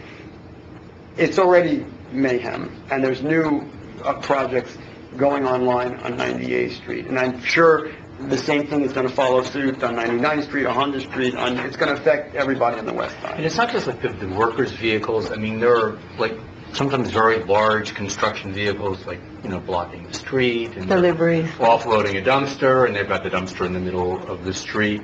I mean, you got to be careful. You know, it becomes a little bit of an obstacle, of course, driving around and you know, blocking driveways. And right. I mean, my driveway hasn't been blocked, but I'm very cautious backing out because they come very close, you know, to the edge of the driveway.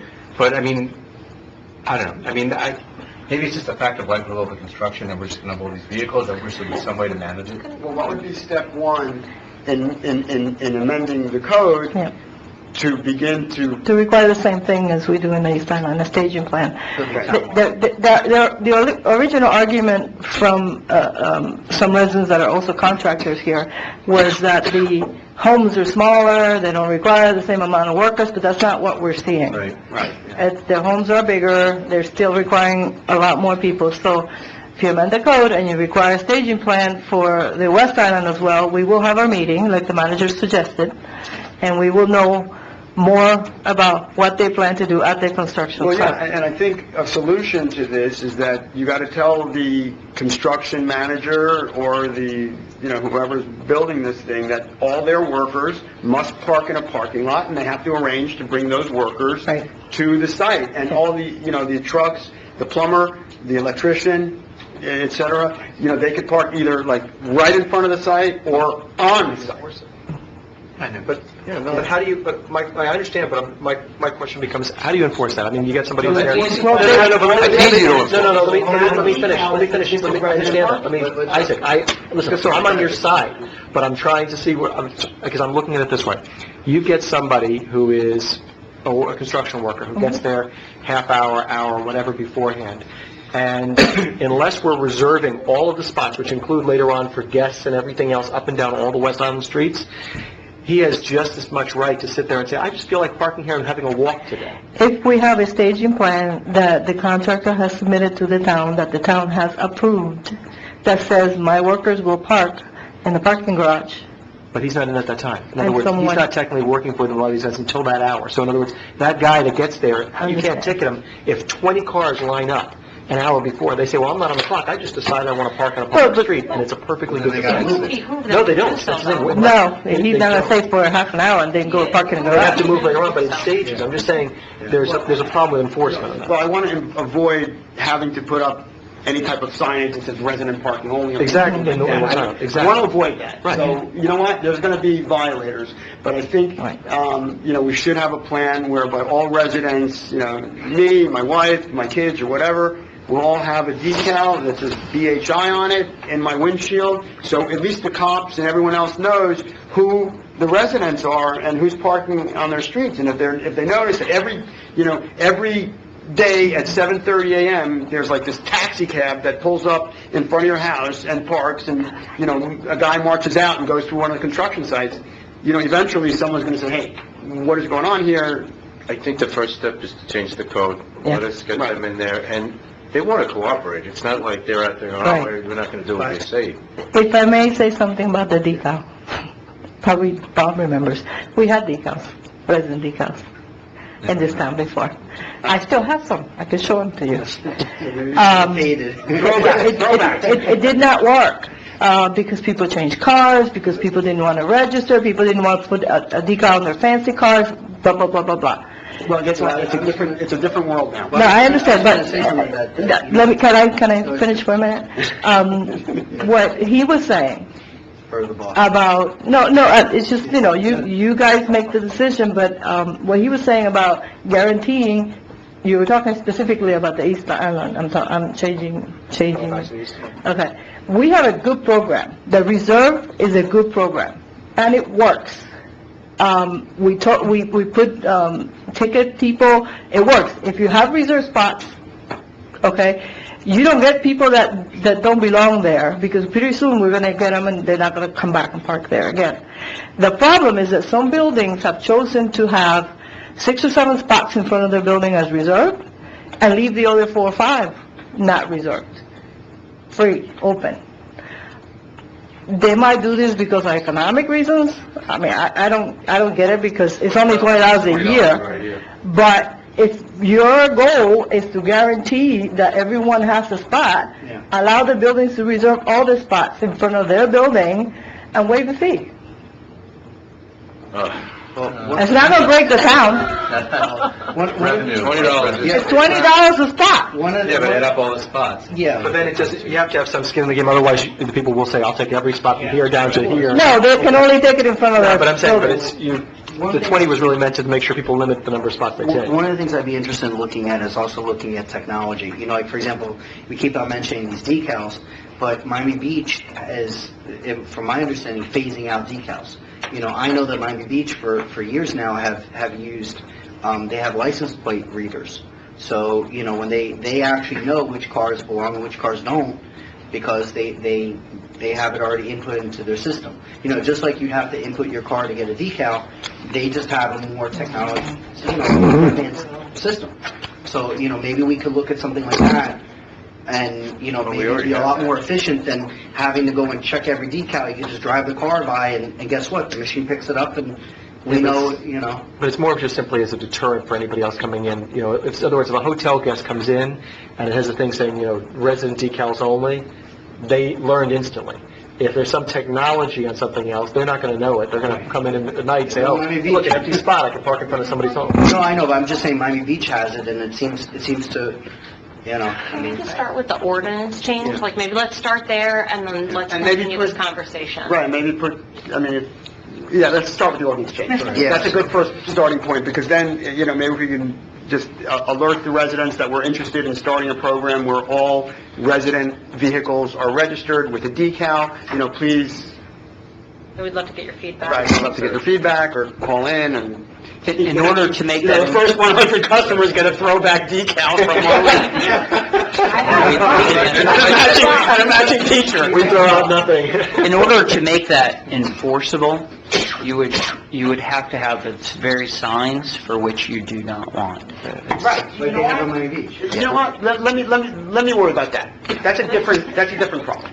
Okay? But let's, you know, But they don't know. let me worry about that. So we'll bring the ordinance back. Yeah. So let's see what happens. Let's try to... But you're talking West Island only, you're not talking... No, I'm talking about everyone.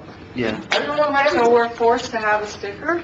It identifies us everywhere? You're not forced, I mean, You're not forced, you're right. not going to compel If people we have a to. program... Some people For find it residents, if you're advantageous parking to on have the them, some street. people say, Voluntary. I don't want it, I don't. Right, but right on the street, in certain spots that are reserved, it says... So since I would be charged for doing the ordinance, we're doing the staging plan for single-family homes also, correct? Correct, on the West Yes, Island. yes, that's East really Island. the key part of this legislation. But I'd like the staff to also look at, you know, what Miami Beach does and just see what the costs are for something like that, because, you know, I would think there are probably some people that don't want to have like a sticker. You know, there's some people that, you know, I don't know, for every Yeah. person that wants something, there's probably somebody who doesn't. Maybe this might be an option too. You know, I don't know. In the properties for which our real estate investment trust owns, they still have the decals all around that area. They have not moved on to a technology other than that. I mean, you can enact a penalty. Because if you don't have signs to say resident parking No, we only... have to put signs up on the We east would island. have to. The east Right, island that's what would have the signs indicating it, because... When you enter Yes. you know, the north or the south side, you'd have to put it, obviously. Right to the west. You know, Ordinance change, that would apply to new construction or, I guess, substantial renovation where like the house is. Yeah, like Ron said on his recommendation, anything that has a fence, basically. Right, construction. Yeah. But no. The, you know, we haven't talked about anybody who has a visitor. it comes to Yeah, staying we're not- low and parking the street. But typically they're in front of the person's house. Typically, anyway. absolutely. Yeah, and we're not talking about somebody coming to Or fix your party, air you conditioner. know, we know that Our there's lots gonna and be stuff like exceptions. that. Also why buildings need to have guest spots. Yeah, so, all right, item number 27. I think we talked about We both. did got We did 27. both. Okay. 26. We're on number 28. 28. Discussion requested by Councilmember Full to possibly use the vacant lot on 95th Street and Westbury Harbor Drive as an amphitheater for outdoor movie nights. Are we gonna call it the Fuller Theater? No, but Kelly, we're gonna have like 85 That's the minutes. direction you want me? Not at all, not at all. Here, but the thought process is this, we've got the lot sitting out there, the construction is almost done, the staging area is not gonna be used much longer. We own the property, this is not a permanent structure necessarily, this is something that can be done, I mean, maybe it will, maybe it won't, but it's not gonna be a high enough cost that it creates a problem that if we decide to run do something else with the land in the future, what I'm envisioning, and actually, I thought we had printed up a couple, you and I met, we printed up a couple just sample, just a small little band shell style, you know, concrete thing with a little cover, just so that we can do with a drop, you know, they have actually it's inflatable screens now, not even drop down, so we can do the movie nights on the lawn there. We can have little concerts or whatever we want for the kids. Whatever we want to do on the stage there. It's a small venue right now. If we decide we want to keep it and it's successful, great. If 5 years from now, 6 years from now, we say, you know what, we want to build something, we want to sell it, we can do it. The cost is not prohibitive. But we're going to lose the movie night lawn. We're going to lose the lawn for other uses as well. This at least gives us another use. Imminent? I mean, Well, yeah, brought yeah. something to planning and zoning? No, but it's a matter of time, and it's, you know, This is already shutting down anyway. Yeah. They've already moved up. Right, this is not something that's, you know, that's 10 years down the line. That lawn will be gone for our use very, very shortly. What about the field behind it? Can we maybe see if they'd be willing to donate the use of that field? That's part of the... No, that's part of the construction. They're not, that's all gone. That's all gone, the parking lot, all that stuff's gone. Let me ask you a question. Ron, when do you expect, roughly, the recommendation to come back as far as the town hall improvements? Because I know that we also looked at that site also, potentially. So when do we In August. In August. So it won't hurt to get pricing right now and get an idea. Yeah, I mean, I have no problem getting pricing, because... Just get an idea of what, because look, if it comes back and it's a huge cost and we say we don't want to do it, so be it, but if we have the ability to do something inexpensive that gives the town use of that property, but essentially as an additional little park for a little while, enhances the community center, and we don't have to do anything necessarily that's permanent because of that cost, it might be worth it. Can we send it to Parks and Rec? My thoughts on it are that we have to watch the sound. You don't want to push the sound to the west because it travels right up the buildings, so you want it to be Exactly, I that was way. thinking And the then, same thing. right, and I like the idea that, you know, we're thinking of keeping that to use it, and, you know, for some kind of recreation purpose, and we have the community center there, and we have the bathrooms right there. And then I'd like to suggest that anytime we do use that area, that we block off 95th Street on East Bay Harbor Drive, so we essentially close the street, and, well, it's a, I want the something we image. can look at later And then on. the other thing is that we should be using the school lot, because it's bigger, and it buffers all the sound. And the same thing, we would just close off that west side of the street and have access to the bathrooms in the community center, too. I don't want to see a permanent amphitheater at 95th Street. We just will, temporary. here's the thing, we will, I'm sure, use the school grounds for certain things, but one of the things that's necessary, if you're going to have like a little, like, you know, kids performing concert or anything, whatever we have on that, if you have to put speakers up, you have to have cover. That's the problem. You can't leave speakers out when it's potentially going to rain. So by putting a small, you know, band shell style Okay, I thing see that what covers you the mean. speakers, now you're protected, you can do whatever you want. What did you have in mind as an expenditure? Just, I know that I- you're not I- an architect, you're not a... I'm not gonna guess, because it also, depending on the style and what comes back, we may say, look, this is something we are intending to keep for 5 years, 10 years, or if they come back with some other plan that we say, look, we don't love it, we can do something cheaper. I want to see the ideas of... I guarantee you, 7 figures. Well, let's see. We have public comment for anyone. No, I'm not good saying it. Can we maybe ask Parks and Rec, like maybe have Parks and Rec start to work on what they think that's basically possible to use that at the same time? as- Unless you're using for Harry money. What? It might be 100% more than whatever use hard as It's a simple little thing, so rather I'm than... thinking if we're gonna look into like really like I the just don't uses want of to make it. months and months and months. Let's just get a general idea for a quick band show and go from there. Last public comment. Amy, you're right, away from everything else. Okay. Francis New Hudson, 16 Concourse. I just got over talking about our full parking trust. You just talked about hotels where they're going to park. We're not talking about parking. We're talking about now. And this is Wait not a for- second. This is not Wait for a welfare. second. Okay, I am for this park. Okay, our slum map, this is Bay Harbor's slum map of the business district. Okay, the only garage or any parking that we have on this slum map for the business district is on the garage and over at Town Hall. That's our parking. That parking on 95th Street does not belong on the slum map for the for the business district. Also, this joint agreement with the school was from May 8, 2007, and we do have the signatures of the mayor at that time. And I'd like you to read it. It says the town's East Island, on which the school is located, has an inadequate amount of green space, well below the average per capita acreage for Miami-Dade County. Thus, the green space on the school site is essential to the town. That is why we went into this agreement. We couldn't find it. When on the weekend have you seen anyone using that field? And now we have a movie theater, we don't know where to put it. Well, if you read the contract, this is the perfect place for it. You worry about the noise, put it here. You have bathrooms, you have facilities, it's kind of enclosed in with the school circling, so you don't have trouble with the noise. Why you ignore this, I don't know. But I must tell you that we have to look into more parking in the business district. And when the garage was originally built, yes, I was the one who sued the town for not having enough parking in that garage. I remember. Of course, we lost, but that was before we had 2 hotels, churches, and everything else. Maybe we should look Thank you into for your that. comments. We Thank have a you. motion to adjourn. We have a second. All's in favor? Aye. We're adjourned 10:47 PM. Like I said, between 10:30